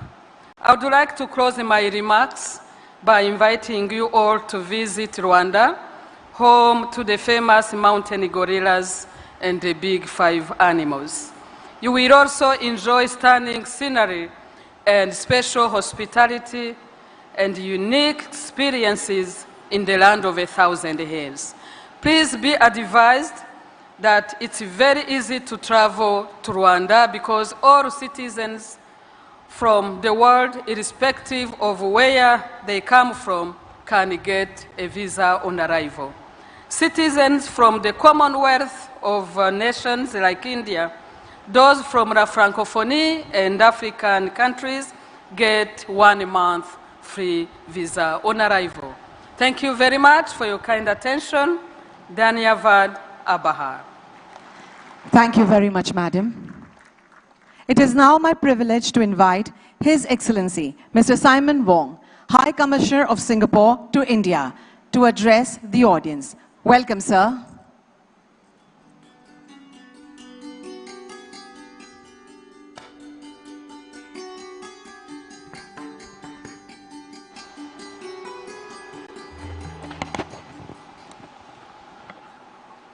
Honorable Chief Minister, Honorable Deputy Chief Minister, Honorable Union Minister for Petroleum and Natural Gas, Honorable Minister for Jai Shakti, Honorable State Minister for Finance, ladies and gentlemen, students of RO University, captains of businesses, members of the media, Jai Shri Krishna, Namaste. Today is a great day to host this vibrant Gujarat regional event. You have picked 3 important events to coincide with your regional conference. First, congratulations again on the 66th anniversary of Gujarat Foundation Day. You have the full moon coming this evening at 10, according to the Indian Panchan, which is also happened to be the Buddhist Purnima. And of course, all workers in the world celebrate World Labour Day today. Since this is the 66th anniversary of the founding of Gujarat, I will just make 6 points, very fast, before Madam MC chased me away from the stage. First point, last year in 2025, Honorable Prime Minister Modi ji and my Prime Minister concluded an upgrade of our bilateral relationship to the Comprehensive Strategic Partnership, which is the highest level of engagement between 2 countries. Following the instructions of my 2 prime ministers, I would like to make an announcement to the member of the audience. The numbers have come in. Singapore remained for the past 12 years the largest foreign investor in India. Last year, Singapore invested 15 billion US dollars in India. And since 2014 to present day, we have held this position for the last 12 years with a cumulative investment of 179 billion US dollars in India. Point number 3. Our relationship with the state of Gujarat is very long-standing. Out of all Indian exports to Singapore, 50% comes from Gujarat. Petrochemicals, jewelry, textile, pharma, and increasingly new machinery. I would like to congratulate our Gujarati friends today of this achievement.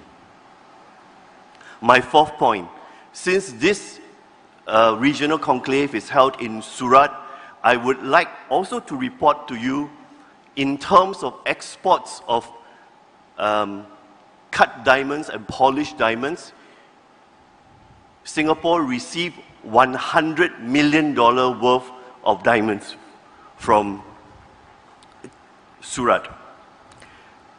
1 in 4 Singapore women wears a natural diamond or a lab-grown diamond cut and produced in Surat. 1 in 4. 1 in 4 Singaporeans wear denim jeans from Surat. My 5th point,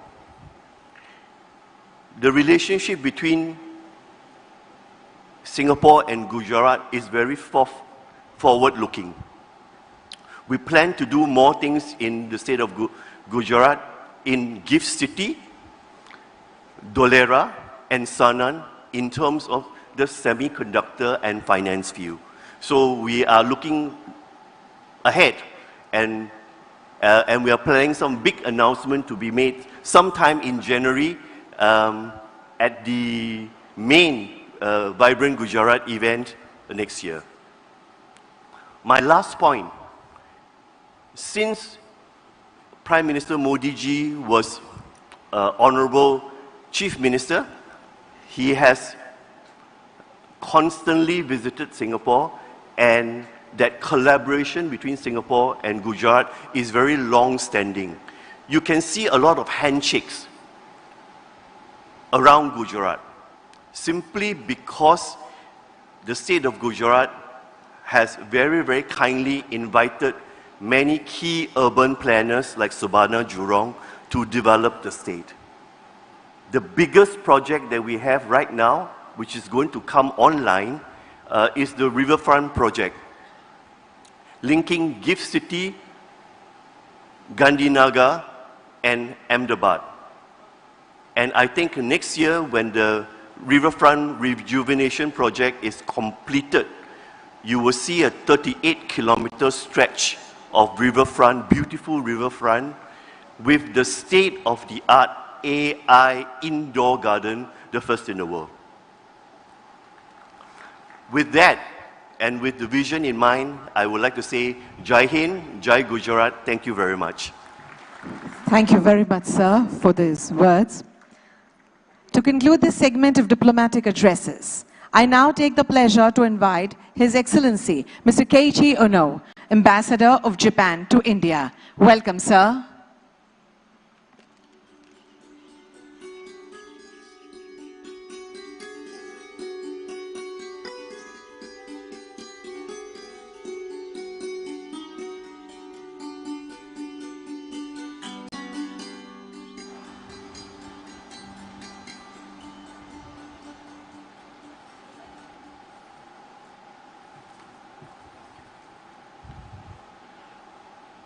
Shri Bhupendra Patel, Honorable Chief Minister, Government of Gujarat, Shri Harsh Sanghvi, Honorable Deputy Chief Minister, Gujarat, Shri Hardip Puri, Honorable Minister of Petroleum and Natural Gas, Shri Patel, Honorable Minister of Jal Shakti, India, Excellencies, Ambassadors, High Commissioners, business leaders, distinguished guests, ladies and gentlemen.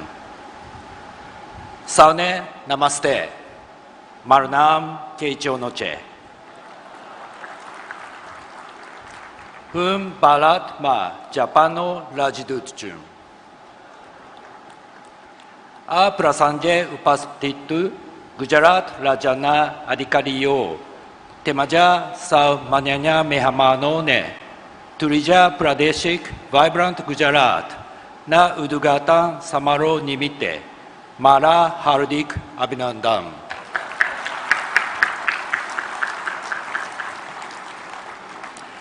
बेहजार नौ माह Japan प्रथम Paru vibrant Gujarat summit ना भागीदार देश तरीके जोदायुन त्यारती आमे सतत गुजरात ना partner country लाया चिए तेनु आमने कुबु गौरव चे सूरत ए भारतना अग्रणी व्यापारी शहरों मानु एक चे Temaja diamond processing na Vashvik Kendura Sultan Tarike, Kubaja Prakyat Banyunche. Japan Baratna Sambanto na Sandaru Puma, High Speed Rail Bread Train Project na Mahatuvana Hub Tarikepan, Sratunu Ganuju Mahatuva Che. Gaikare, Me Hajirani Murakaturidi, Ane ArcelorMittal Nippon Steel India, Tata Mitsubishi Heavy Industries Ane L&T, JB Mahatbani, Japanese company Yoni, Murakat, Levani Mane Takmari. A company O, Baratna, Altu Tantrane, Majput Samartan Api Rahiche. Surat Jeba, Mahatuba Purna Sheherma, A Investment Summit Nu, Ayojan, Kubu Urek Niyache, Surat, Temaji, Gujarat Rajana, Vadu, Samrud Arutik, Vikas Mate, Japan, Sada, Samartan, Aptun, Leheshe. Distinguished guests, ladies and gentlemen, when I attended the previous Vibrant Gujarat Regional Conference last October, I said that there are 4 areas of particular importance for cooperation between Japan and the state of Gujarat. I'm pleased to report that cooperation has been advancing steadily in all of these 4 areas. First, manufacturing. As previous speakers already stated, the total investment in the Hajira steel plant of ArcelorMittal Nippon Steel India amounts to 1.4 trillion rupees, and it created approximately 40,000 jobs, including indirect employment. It produced 7.2 million tons of steel, and it will be expanded furthermore to 15 million tons in the near future.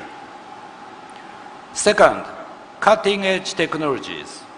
Regarding the semiconductor sector, collaboration between the government and the private companies is steadily progressing. Japan is committed to provide its full support to realize India's dream to manufacture semiconductor in India, and particularly in Gujarat. Leading Japanese companies at the forefront of the gas and materials sectors are preparing to launch new projects here in Gujarat. This initiative is expected to make a significant contribution to industrial development of this state. In addition, Surat is a major hub in the high-speed railway project, which the government of Japan has strongly supported. In the near future, we will witness the tangible results of this Japan-India joint project in this city. In Gujarat, Maruti Suzuki is working on the construction of a plant to produce biogas from cow dung, and air water is expected to have the similar project. These initiatives not only reduce environmental impact, but also contribute to energy self-sufficiency and improved livelihoods for small-scale farmers. Fourth, regional partnerships and people-to-people exchanges. Cooperation between the state of Gujarat and the Shizuoka Prefecture, Japan, has been established. It includes the dispatch of a small and medium enterprise business mission from Hamamatsu City to Gujarat. I would be grateful if you could visit the Japan session this afternoon and the Japan Pavilion here to see Japan's advanced technologies and the strong bond, friendship between Gujarat and the Shizuoka Prefecture. Ladies and gentlemen, Japan and India have built a close cooperative relationship over many years. With Prime Minister Modi's visit to Japan last year, the special strategic global partnership has entered a new and golden chapter. The next year, 2027, marks the 75th anniversary of the establishment of diplomatic relations between Japan and India. To further strengthen bilateral relations between the two countries, I would like to organize many special events to commemorate this special year 2027 together with the Indian central government, state governments, and the business communities, not only in Delhi, but also in many parts of India. I look forward to working together with the state of Gujarat to make the 75th anniversary truly memorable and special. Let's work together to see further increases in investment from Japan to the state of Gujarat. Abar. Thank you very much. Thank you very much, sir, for your kind words.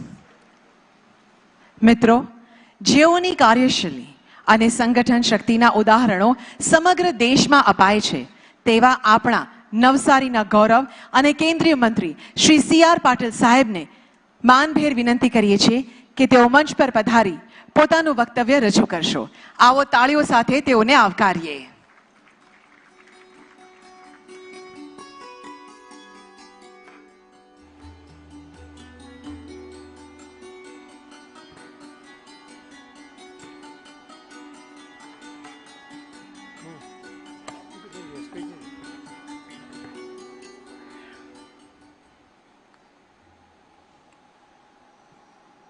નમસ્કાર. પહેલી મે ગુજરાતના સ્થાપના દિવસ અને vibrant Gujarat regional કોન્ફરન્સના સમન્વય સાથે આજના કાર્યક્રમ માટે હું આપ સૌને ખૂબ ખૂબ અભિનંદન પાઠવું છું. આજના કાર્યક્રમમાં ઉપસ્થિત માન્ય ગુજરાતના મુખ્યમંત્રી શ્રી ભૂપેન્દ્રભાઈ પટેલજી, માન્ય ડેપ્યુટી CM શ્રી હર્ષભાઈ સંઘવીજી, केंद्र सरकारना मान्य मंत्री श्री पुरीजी,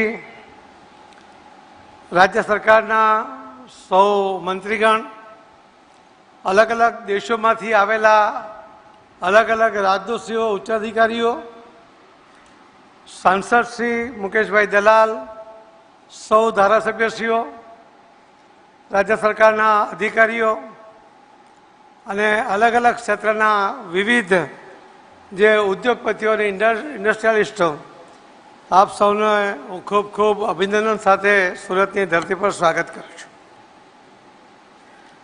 मित्रों, वाइब्रન્ટ गुजरात ए फक्त गुजरात माटे नहीं परंतु आखा देश माटे नवो शब्द नथी.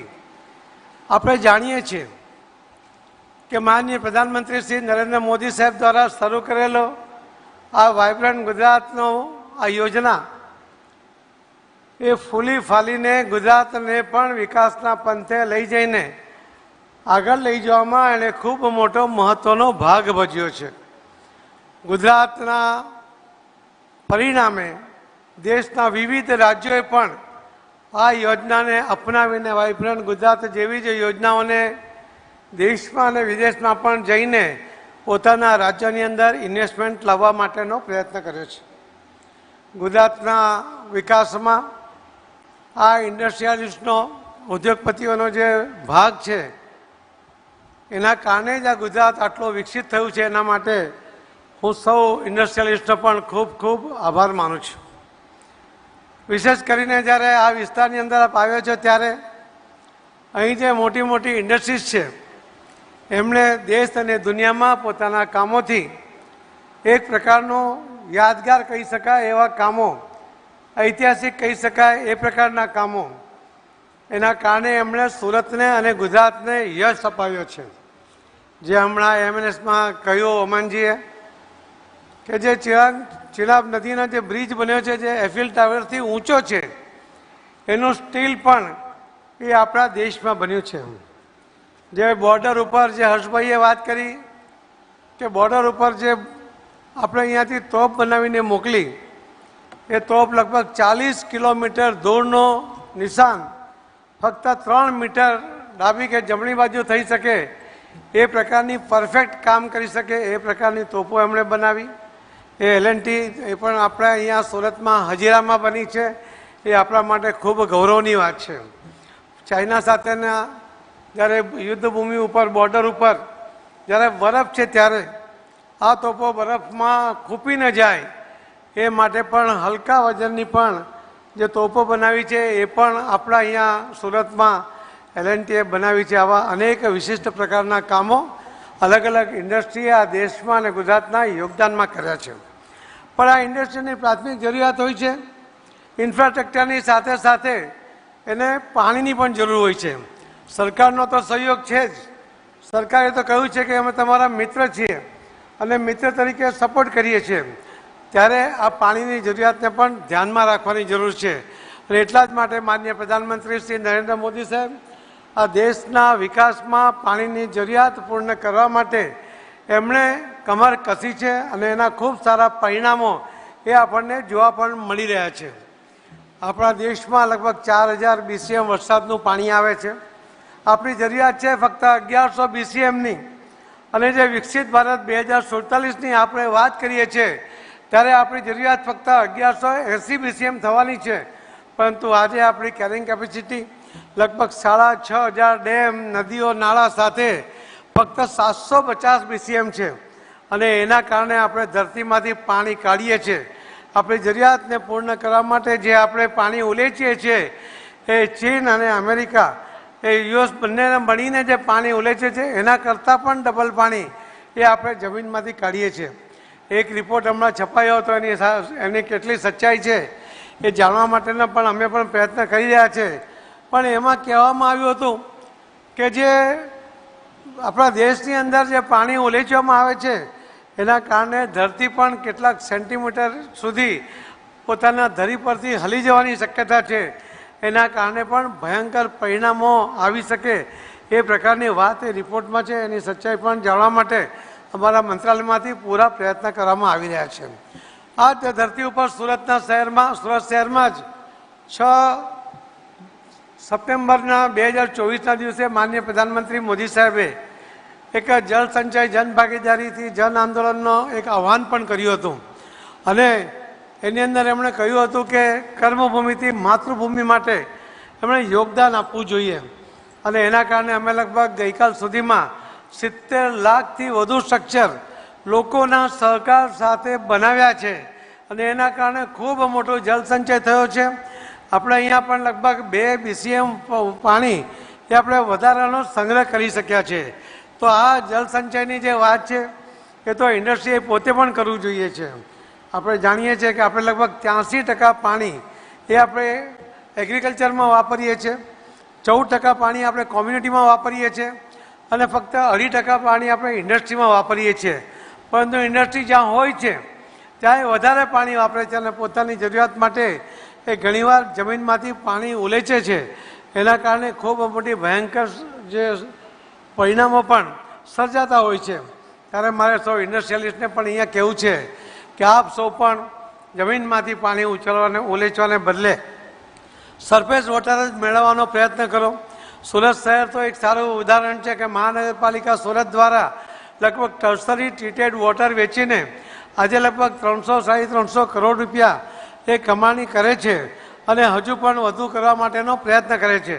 જે ટર્સરી ટ્રીટેડ વોટર કરવામાં એમાં જે આપણે ટ્રીટમેન્ટ માટે પૈસા ખર્ચાય છે અને એને ક્યાં નાખવા, એના માટે હું ગુજરાત સરકારને માનનીય મુખ્યમંત્રીશ્રીને પણ અભિનંદન આપીશ કે ગુજરાતની અંદર આપણે જે એફ્લુએન્ટ નીકળે છે એને દરિયામાં દૂર સુધી નાખ્યા હોવા માટે પણ ડીપ સીની યોજના એ લગભગ 5,000 કરોડની યોજના એને ફાઇનલ મિનિસ્ટર કનુભાઈ જ્યારે આનાકાની કરતાં કરતાં પણ મંજૂર કરી અને આજે એનો આકાર લઈ રહ્યો છે. પહેલો લાભ તો એમણે વાપીમાં લીધો છે, પણ સુરતને પણ જલ્દી આ લાભ મળે એના કારણે ઇન્ડસ્ટ્રીઝને ખૂબ મોટી ચિંતા દૂર થાય એના માટે પણ પ્રયત્ન કરવા છે. મને વિશ્વાસ છે કે માનનીય મુખ્યમંત્રીશ્રી એમાં જે એમણે મંજૂર તો કર્યું છે પણ વધુ ધ્યાન આપે. એક આખા દુનિયામાં સુરત શહેર એક એવું શહેર પણ છે કે જેની વિશેષતા હમણાં હર્ષભાઈએ કરી હતી, એમાં હું કેટલોક ઉમેરો કરવા માગું છું. સુરત શહેરની અંદર આવનારા 50 વર્ષમાં જે પોપ્યુલેશન વધવાનું છે અને એ પોપ્યુલેશનની સાથે લગભગ જે વોટર બેઝ ઇન્ડસ્ટ્રી આવશે એની જે પાણીની જરૂરિયાત છે એ જરૂરિયાત પૂર્ણ કરવા માટે સુરત શહેરે એના પગલાં લીધા છે, એના બરાજ બનાવે છે. અમારા જ મંત્રાલયમાંથી અમે એમાં 600 કરોડ રૂપિયા મંજૂર કર્યા છે. માનનીય મુખ્યમંત્રી શ્રી ભૂપેન્દ્રભાઈ પટેલજીએ પણ એમાં 200 કરોડ રૂપિયા આપ્યા છે. સુરત પાલિકા પણ એમાં 200 કરોડ રૂપિયા આપવાની છે, પણ એ પણ એને કેન્દ્રમાંથી મળી જાય અલગ અલગ યોજનામાંથી એના પણ પ્રયત્ન ચાલી રહ્યા છે. તો આ એક પહેલું શહેર છે કે જે આવનારા 50 વર્ષ માટે એનું પાણીનું આયોજન ઇન્ડસ્ટ્રી માટે પણ અને લોકો માટે પણ કર્યું છે. સુરત શહેરની એક બીજી વિશેષતા બી આપને કહું કે સુરત મહાનગરપાલિકાનો કોર્પોરેશનનું જે બિલ્ડિંગ છે એ મહાનગરપાલિકાનું બિલ્ડિંગ એ 29 માળનું બની રહ્યું છે. લગભગ એના 2-3 મહિનાની અંદર એના 29 સ્લેબ નખાઈ જશે અને આપણે આવતા 1 મે જ્યારે આપણે મળીએ ત્યાં સુધીમાં તો એ બિલ્ડિંગ તૈયાર થઈ જાય, લોકાર્પણ થઈ જાય એ પ્રકારનું આયોજન થઈ રહ્યું છે.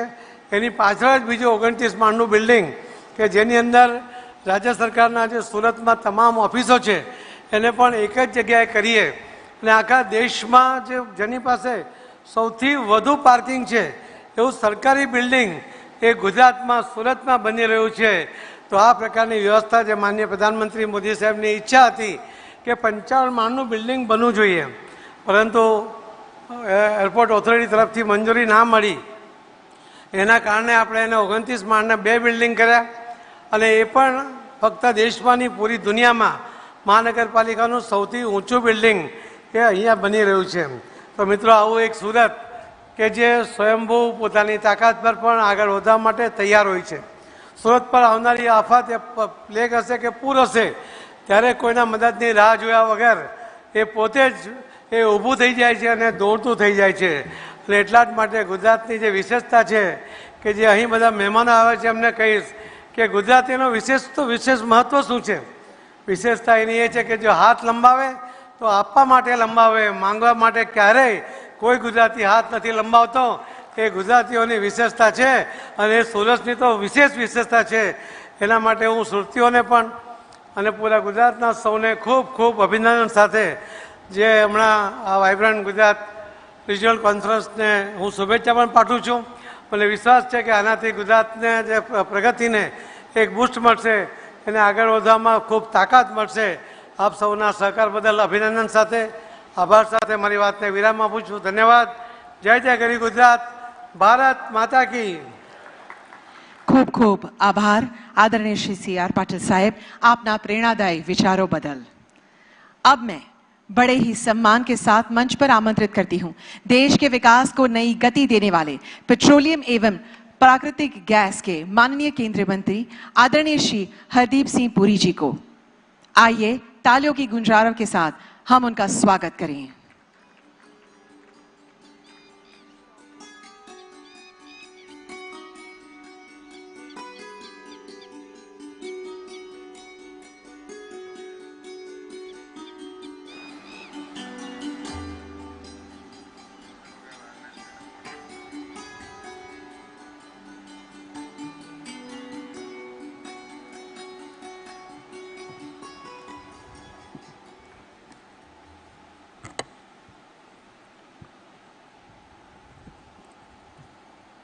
भारत माता की जय जय Gujarat.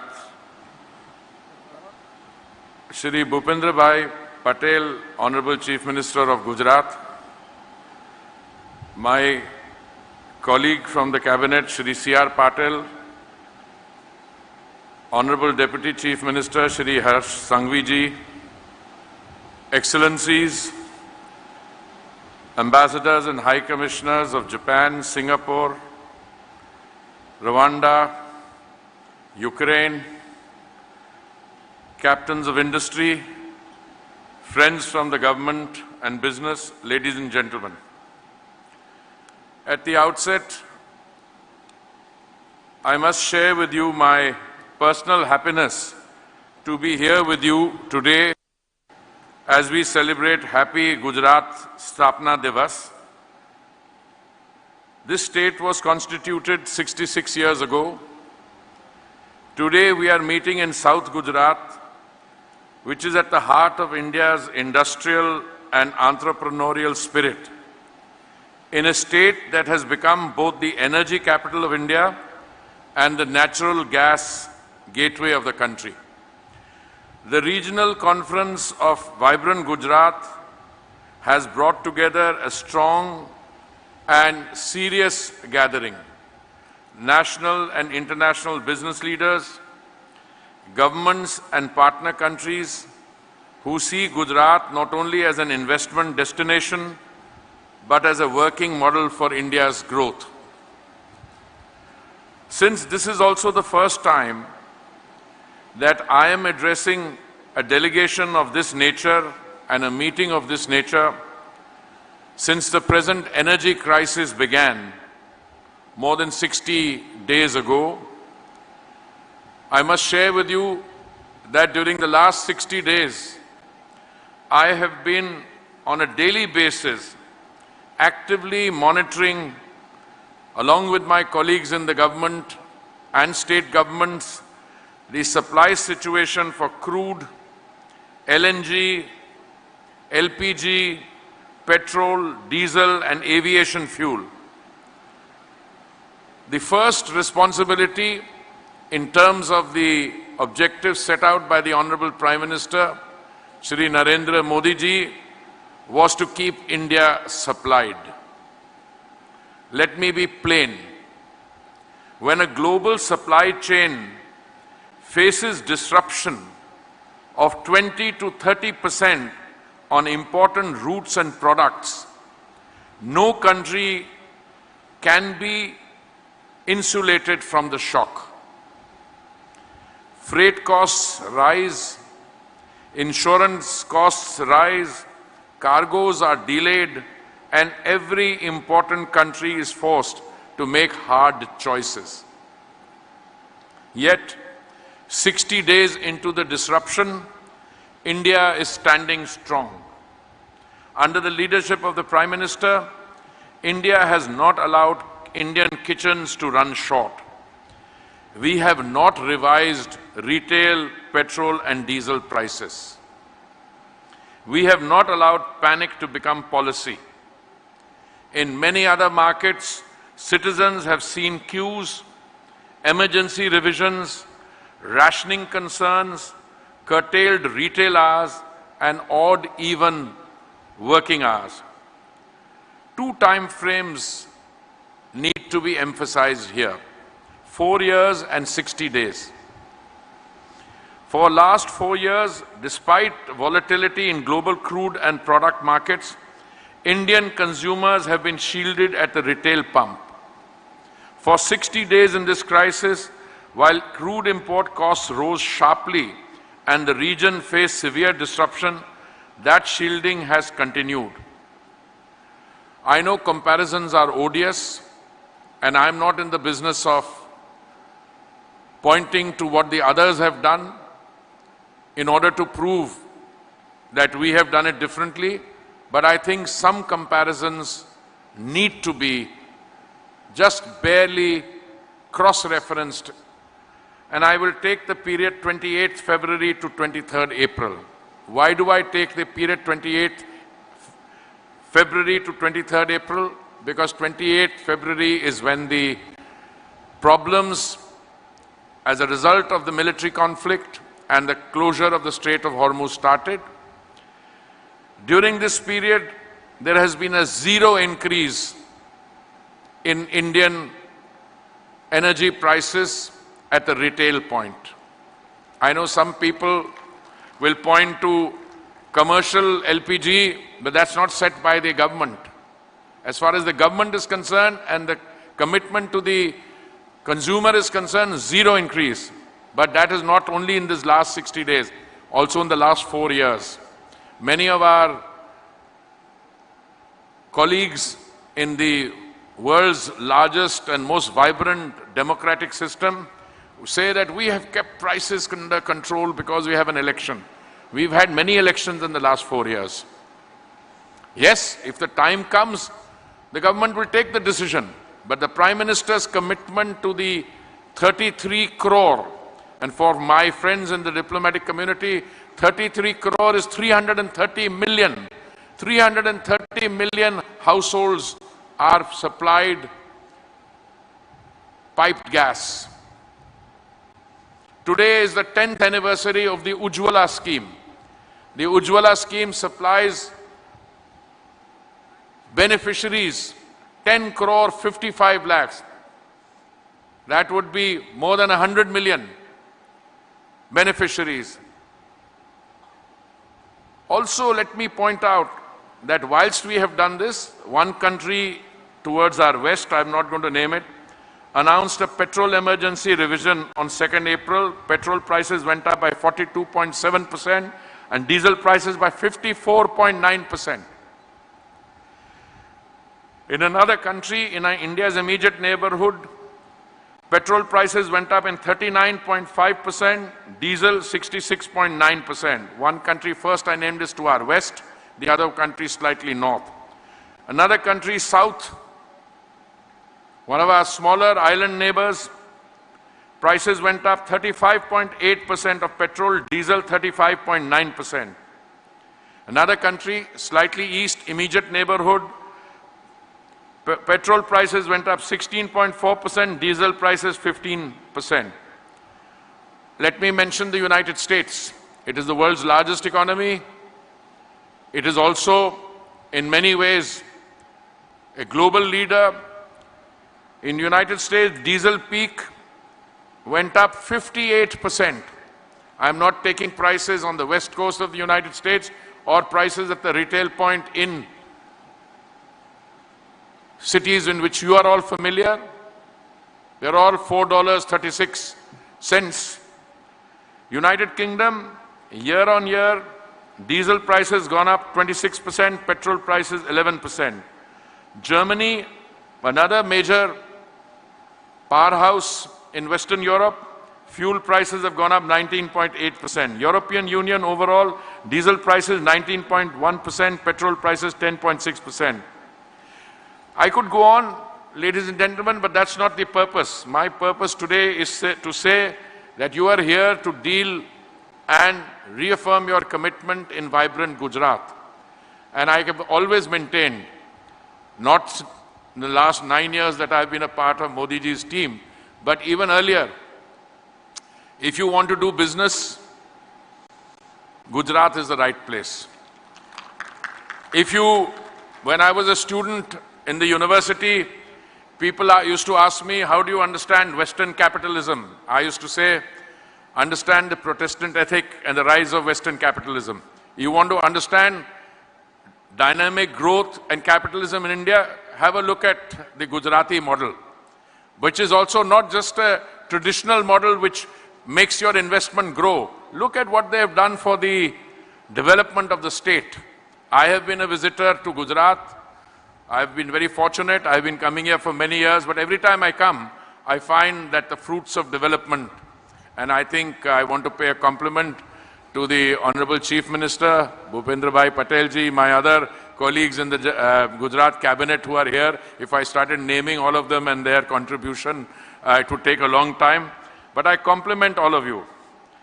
But what has happened during this energy crisis in India, it happened because the government absorbed the shock at the fiscal system level rather than passing it immediately on to the consumer's wallet. And because preparations made over the last 10 years, the decade came into play exactly when they were needed. What did we do? We diversified our sources. Crude sourcing has now expanded from 27 countries to 41. We started procuring LPG, that is cylinder gas, from US and Norway, Algeria, apart from the Middle East. India has moved with great speed. Orders were issued to maximize LPG yield at refineries, and we increased our domestic production by 60%, from 36,000 metric tons per day to 54,000 metric tons per day, out of a total daily consumption of 90,000, which also we brought down because we are shifting from LPG to LNG, that is pipe gas, and also because we are incentivizing the movement to natural gas. Consumption has now gone down to 80,000 metric tons per day due to also partly the summer heat. Priority allocation in natural gas was regulated and product retained in Indian markets. Operation Urja Suraksha was a coordinated response across companies, ministries, state governments, and international suppliers. Maximum vessels of India carrying LPG came out of the Hormuz. I also traveled to Doha on 9th and 10th April, where His Excellency Saad Sharida Al-Kabi reaffirmed Qatar's commitment as a reliable energy partner, as indeed have my other counterparts in several of the energy supplying countries. When crude prices moved up sharply, our oil marketing companies carried under recoveries that would normally have translated into a direct retail increase. Excise duty was cut. Export levies were used to keep Indian products in Indian markets. The consequences is visible. As of late April, petrol in Delhi remains at 94 rupees 77 paise per litre and diesel at 87.67 paise per litre. I know that some industrial and commercial users have faced difficulties, especially on commercial LPG. We had to prioritize the domestic consumer over the commercial and industrial consumer. Let me explain why. The sequence was unavoidable. Household kitchens came first, commercial and industrial LPG came after that under an allocation system. This is what kept the flame on in 33 crore Indian homes while still giving industry a transparent channel to raise genuine requirements. For commercial and industrial users, a 3-member committee of executive directors from Indian Oil, Bharat Petroleum and Hindustan Petroleum was constituted to review allocations to restaurants, hotels, industrial canteens and commercial users. State civil supplies departments and industry associations dealt with this committee directly. Today, commercial LPG is about 70% of pre-crisis levels, with priority to steel, automobiles, textiles, dyeing, chemicals and plastics, precisely the labor-intensive sectors that South Gujarat depends on. Morbi, which had access to LPG, propane and LPG as fuels faced challenges, but now the industry is back in full steam.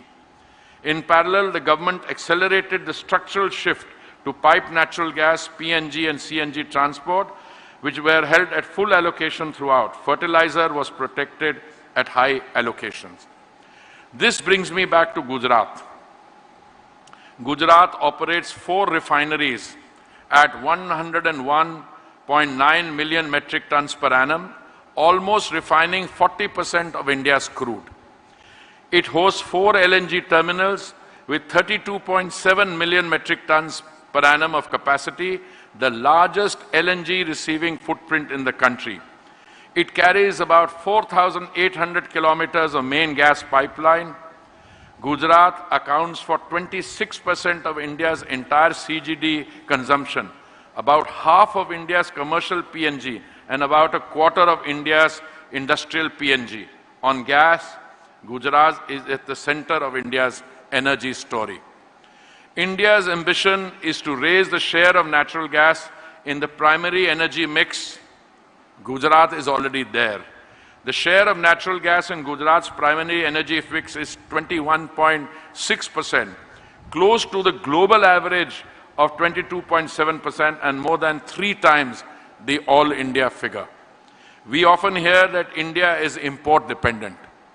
Please, every time you listen to this, India is import dependent, I want to share a few basic facts with you. This is only half the story.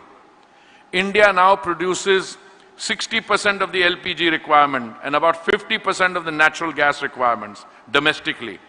India is the world's third largest refiner and the fifth largest exporter of petroleum products, shipping more than 60 million tons a year to global markets.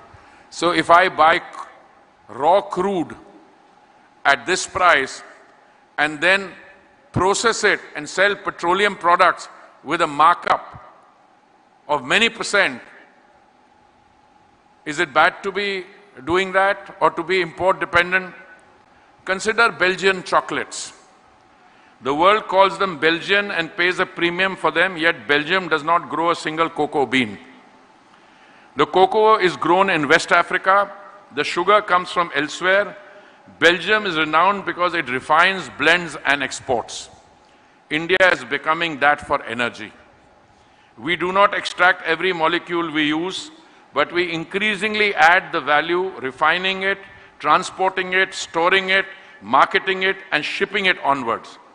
That midstream and downstream layer, which often receives less attention than upstream, is where much of the global energy value is now created. We imported 5 million barrels of crude, but we also exported in barrels of product. Gujarat is the principal pillar of that value chain. The world may supply a molecule, but India increasingly adds the value, and Gujarat is where much of the value is created. To the foreign investors and partner countries present here today, my message to you is clear. India's energy backbone is ready. Gujarat's industrial ecosystem is ready. The next chapter of India's value chain story will be written first in places such as South Gujarat, where energy security, enterprise, and technology meet on the ground. Jai Hind. Thank you very much. Thank you very much, Honorable Sir, for your inspiring words and for your august presence. મિત્રો, દક્ષિણ ગુજરાતના ઔદ્યોગિક ઇતિહાસમાં આજે એક નવો અધ્યાય લખાવા જઈ રહ્યો છે. ગુજરાત ઔદ્યોગિક વિકાસ નિગમ GIDC દ્વારા દક્ષિણ ગુજરાતના 5 જિલ્લાઓમાં 5380 એકડમાં ફેલાયેલી 8 સ્માર્ટ ઇન્ડસ્ટ્રીયલ એસ્ટેટ્સના નિર્માણની જાહેરાત કરવામાં આવે છે. આ આધુનિક એસ્ટેટ્સ વલસાડમાં 1, ભરૂચમાં 3, તાપીમાં 1, સુરતમાં 2 અને નવસારીમાં 1 એમ કુલ 8 સ્થળોએ અત્યાધુનિક માળખાકીય સુવિધાઓ સાથે આકાર લેશે. આ પહેલથી હજારો રોજગારીની તકો સર્જાશે અને દક્ષિણ ગુજરાત વૈશ્વિક ઇન્વેસ્ટમેન્ટનું હબ બનશે. હું માનનીય મુખ્યમંત્રી શ્રી ભૂપેન્દ્રભાઈ પટેલ સાહેબને સાદર વિનંતી કરું છું કે તેઓ રિમોટનું બટન દબાવી આ સ્માર્ટ GIDCsના ભવ્ય નિર્માણનો પ્રારંભ કરાવે.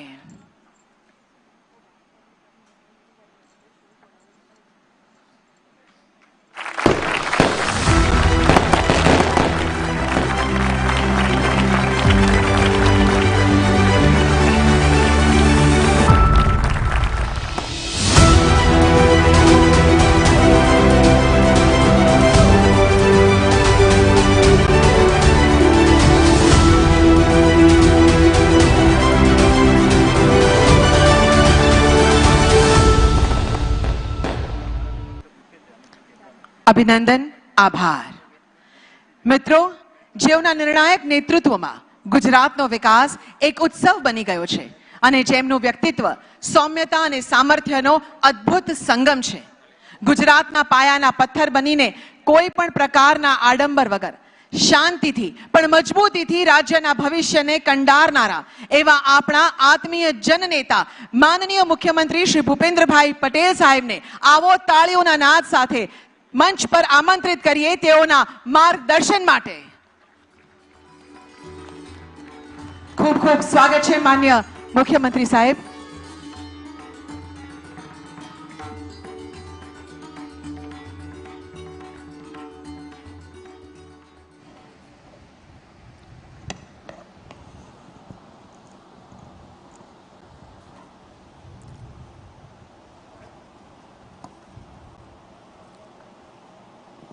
Vibrant Gujarat Regional Conference દક્ષિણ ગુજરાતના ઉદ્ઘાટન કાર્યક્રમમાં આપણી સૌની સાથે ઉપસ્થિત કેન્દ્રીય મંત્રી શ્રી હરદીપસિંહ પુરીજી, શ્રી CR પાટીલજી, મારા સાથી નાયબ મુખ્યમંત્રી શ્રી હર્ષભાઈ સંઘવી, મારા સાથી સૌ મંત્રીશ્રીઓ, જાપાનના એમ્બેસેડર શ્રી કેઇચી ઓનો, યુક્રેનના એમ્બેસેડર શ્રી એલેક્ઝાન્ડર પોલિસ્ટિક, સિંગાપોરના high commissioner Shri Simon Wong, રવાંડાના high commissioner Shrimati Jacqueline Mukangira, સેલ્સિયસના હાઈ કમિશનર હલિયોસોવા લાલવિત્યાના, આમંત્રિત સૌ ઉદ્યોગપતિશ્રીઓ, પ્રેસ મીડિયાના મિત્રો, સૌને મારા નમસ્કાર. સૌને ગુજરાત સ્થાપના દિવસની ખૂબ ખૂબ શુભેચ્છાઓ પાઠવું છું.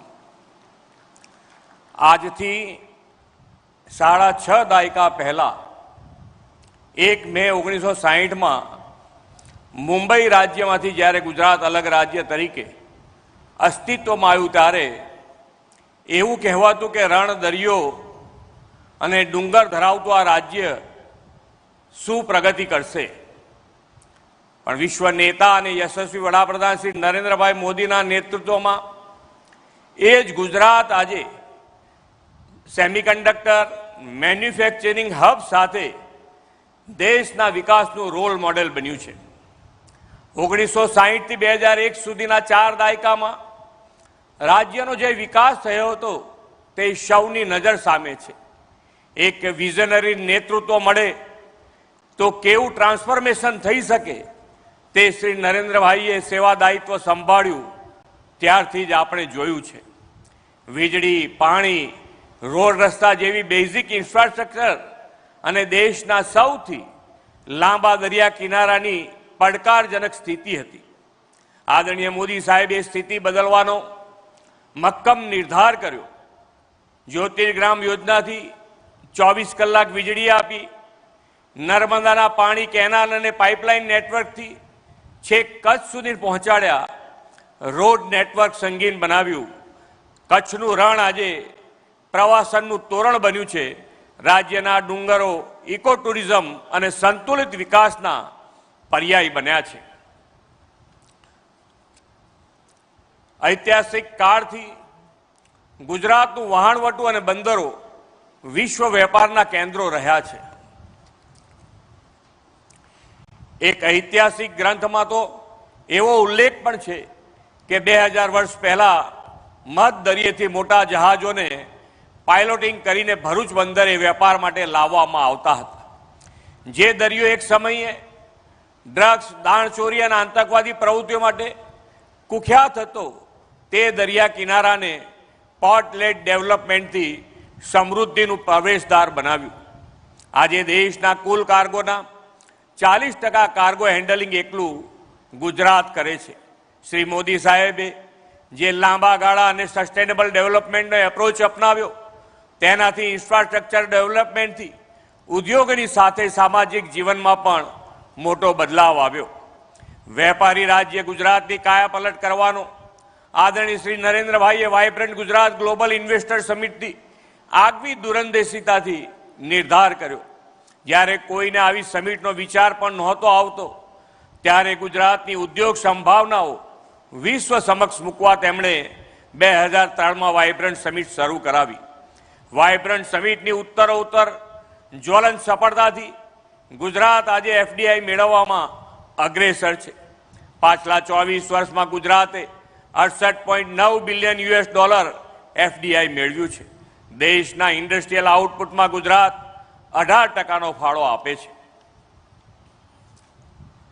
રાજ્ય સરકારની પોતાની ટેક્સની આવક 2001માં માત્ર 9,000 કરોડ હતી તે આજે વધીને 1.55 લાખ કરોડ થઈ છે.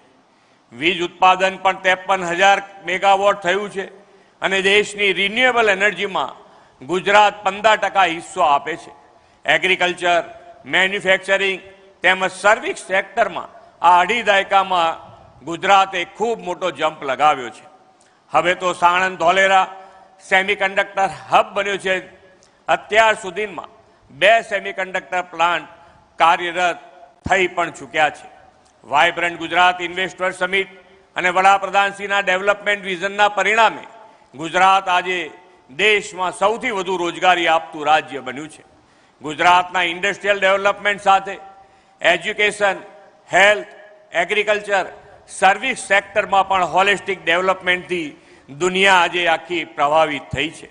વડાપ્રધાન શ્રી નરેન્દ્રભાઈ મોદીના નેતૃત્વ અને માર્ગદર્શનમાં થયેલા આવા સસ્ટેનેબલ ડેવલપમેન્ટને હવે આપણે તેમના જ માર્ગદર્શનમાં નવા આયામ પર લઈ જઈને વિશ્વ સાથે સ્પર્ધા કરવાની નેમ રાખી છે. આપણા દરેક જિલ્લા અને વિસ્તારની એક આગવી ક્ષમતા અને વિશેષ સ્ટ્રેન્થ છે. વડાપ્રધાનશ્રીએ કોઈ પણ વિસ્તાર વિકાસમાં પાછળ ન રહી જાય અને જિલ્લાઓની ક્ષમતાઓને વૈશ્વિક સ્તરે પ્લેટફોર્મ આપવા માટે વાઇબ્રન્ટ ગુજરાત રિજિયોનલ કોન્ફરન્સનો નવતર વિચાર આપણને આપ્યો છે. આવી રિજિયોનલ કોન્ફરન્સ ઉત્તર ગુજરાત અને સૌરાષ્ટ્ર કચ્છમાં સફળતાપૂર્વક યોજાઈ ગઈ છે અને 9 લાખ કરોડના 6800 જેટલા એમઓયુ પણ થયા છે. વોકલ ફોર લોકલ અને લોકલ ટુ ગ્લોબલને વેગ તેમજ સ્થાનિક ઉત્પાદનોને વિશ્વ બજાર મળ્યું છે. હવે આજે 3જી VGCR સુરતમાં ગુજરાત ગૌરવ દિવસે આયોજન એ અગત્યનું અને મહત્વનું સોપાન છે. દક્ષિણ ગુજરાતનો આ આખો પ્રદેશ તો વેપાર ઉદ્યોગમાં પાયોનિયર છે. ભરૂચ અને સુરત બંદર સદીઓથી પોર્ટ એન્ડ શિપિંગ ઇન્ડસ્ટ્રીઝના લીડર રહ્યા છે. જેમ્સ એન્ડ જ્વેલરી અને ટેક્સટાઇલ સેક્ટર તો સુરતના આર્થિક વિકાસની કરોડરજ્જુ છે. અંકલેશ્વર, ભરૂચ અને વાપી શરી ગામના ઇન્ડસ્ટ્રીયલ એરિયા તો કેમિકલ અને પેટ્રોકેમિકલ્સ ઉદ્યોગનું હોમ ગ્રાઉન્ડ છે અને દેશના કેમિકલ ઉદ્યોગમાં 33% હિસ્સો ગુજરાત ધરાવે છે. નવસારી અને વલસાડમાં ફાર્માસ્યુટિકલ્સ, કેમિકલ્સ અને બાગાયતી ક્ષેત્રમાં પણ સંકલિત વિકાસ માટે અપાર સંભાવનાઓ છે. નવસારી તો દેશના સૌથી મોટા ઉદ્યોગ જૂથના પ્રણેતા જમશેદ તાતાની જન્મભૂમિ છે. ડાંગ કુદરતી સુંદરતા અને ટ્રાઇબલ હેરિટેજ, ઇકો ટુરિઝમ અને પ્રાકૃતિક ખેત પેદાશોનું મુખ્ય કેન્દ્ર છે.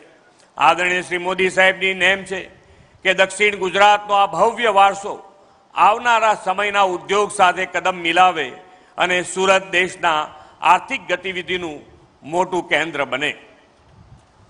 આ માટે તેમની પ્રેરણાથી Surat dedicated freight corridor, railway corridor, national highway, Delhi Mumbai expressway, port, airport, bullet train, metro rail, outer ring road વગેરેને જોડીને એર, વોટર અને લેન્ડની કનેક્ટિવિટીથી ભારતનું મલ્ટી મોડલ ટ્રાન્સપોર્ટથી વેલ કનેક્ટ સિટી બની રહ્યું છે. આ VGRC સુરત અને તેની આસપાસના જિલ્લાઓને ગ્રોથ હબ બનાવીને વિકસિત ભારતના નિર્માણમાં ગુજરાતનું ચાલક બળ બનશે.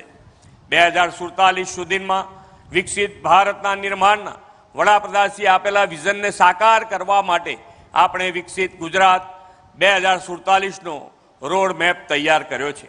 આ રોડ મેપમાં પણ આપણે વડાપ્રધાનશ્રીના સૌના સાથ, સૌના વિકાસના ધ્યેય સાથે દરેક સેક્ટર્સનું હિત, દરેક વ્યક્તિનું લિવિંગ વેલ અને અર્નિંગ વેલને સુધરે તેનું ધ્યાન રાખ્યું છે. લિવિંગ વેલ અંતર્ગત સૌને ઉત્તમ આરોગ્ય સેવા, ગુણવત્તાસભર શિક્ષણ, સ્વચ્છ પર્યાવરણ, સુરક્ષિત સમાજ અને આધુનિક સુવિધાઓ ઉપલબ્ધ કરાવવાની રાજ્ય સરકારની નેમ છે. આ રોડ મેપમાં આપણે 2047નું ગુજરાત કેવું હશે તે માટે વિવિધ લક્ષ્યાંકો નિર્ધારિત કર્યા છે. દેશની નિકાસમાં ગુજરાતનો હિસ્સો 40% કરવાનો અને સેમિકન્ડક્ટર જેવા ઉદ્યોગ ઉપર ભાર મૂકવાનું લક્ષ્ય છે. અર્નિંગ વેલમાં ગુજરાતને સમૃદ્ધ અર્થતંત્ર તરીકે વિકસાવવાનું લક્ષ્ય રાખ્યું છે.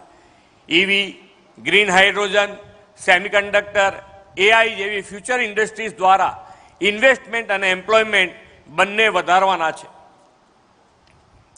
2047ના વિકસિત ભારતના વડાપ્રધાનશ્રીના ધ્યેયને પાર પાડવા આપણે સર્વગ્રાહી વિકાસની દિશામાં આગળ વધી રહ્યા છીએ.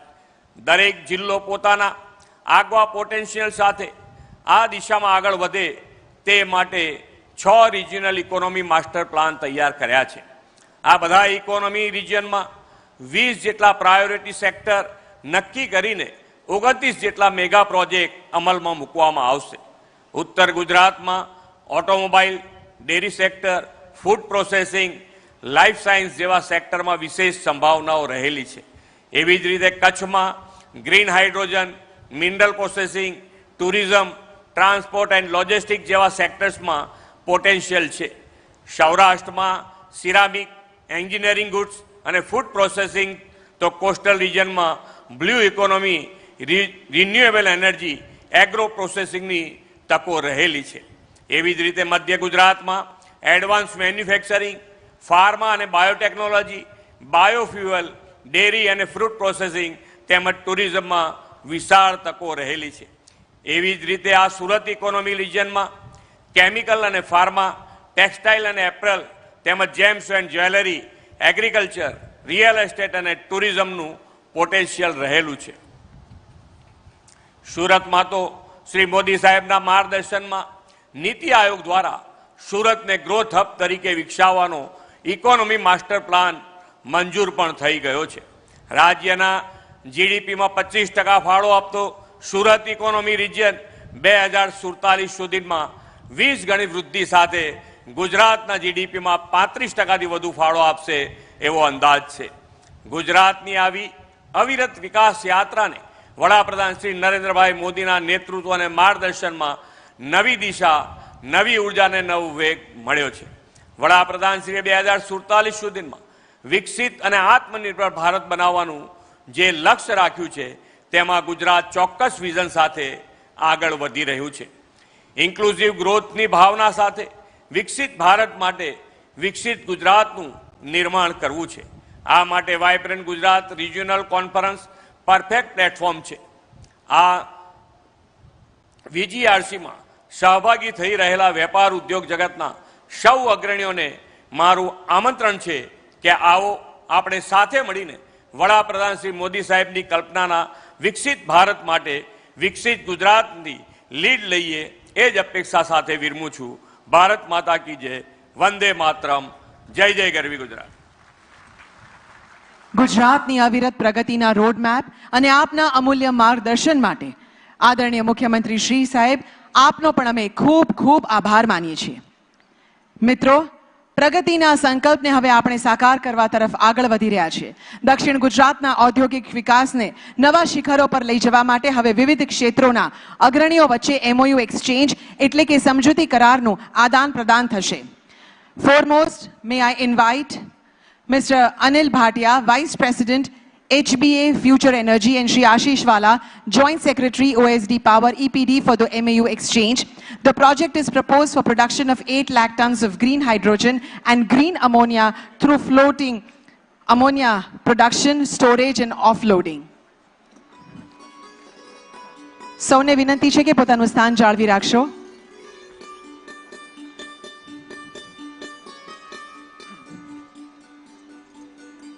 Abhinandan. May I now invite Mr. Mahendra Singh Sodha, Senior Vice President, Wellspun Group, and Srimati Kavita Shah, IAS Director, Directorate of ICT and E-Governance, Department of Science and Technology, for the exchange of the Memorandum of Understanding with an estimated investment of 30,000 crore for establishment of 500 megawatt data center, which will create approximately 15,000 employment opportunities with 1,500 skilled employment when project is commenced. Congratulations.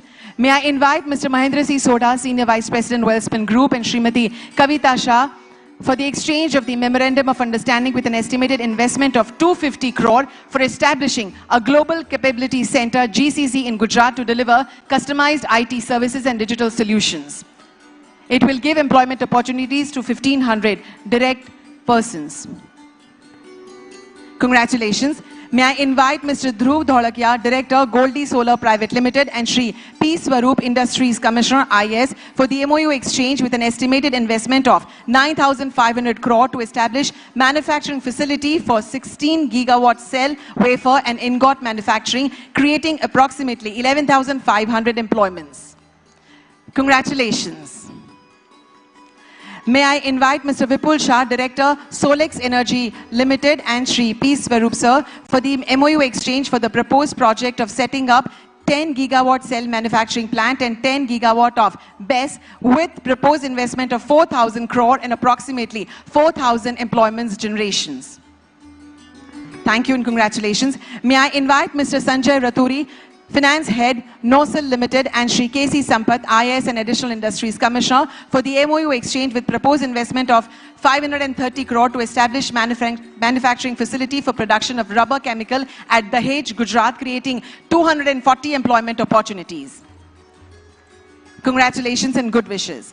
And lastly, but important, may I invite Ms. Reena Suri, Executive Director, India Smart Grid Forum, and Ms. Shalini Agrawal, Managing Director, GUVNL, for the MOU exchange. India Smart Grid Forum seeks a strategic partnership with GUVNL DISCOMs to drive digital transformation in Gujarat. This collaboration focuses on AI-enabled smart grids, enhancing efficiency through advanced analysis, predictive maintenance, renewable integration, and building a secure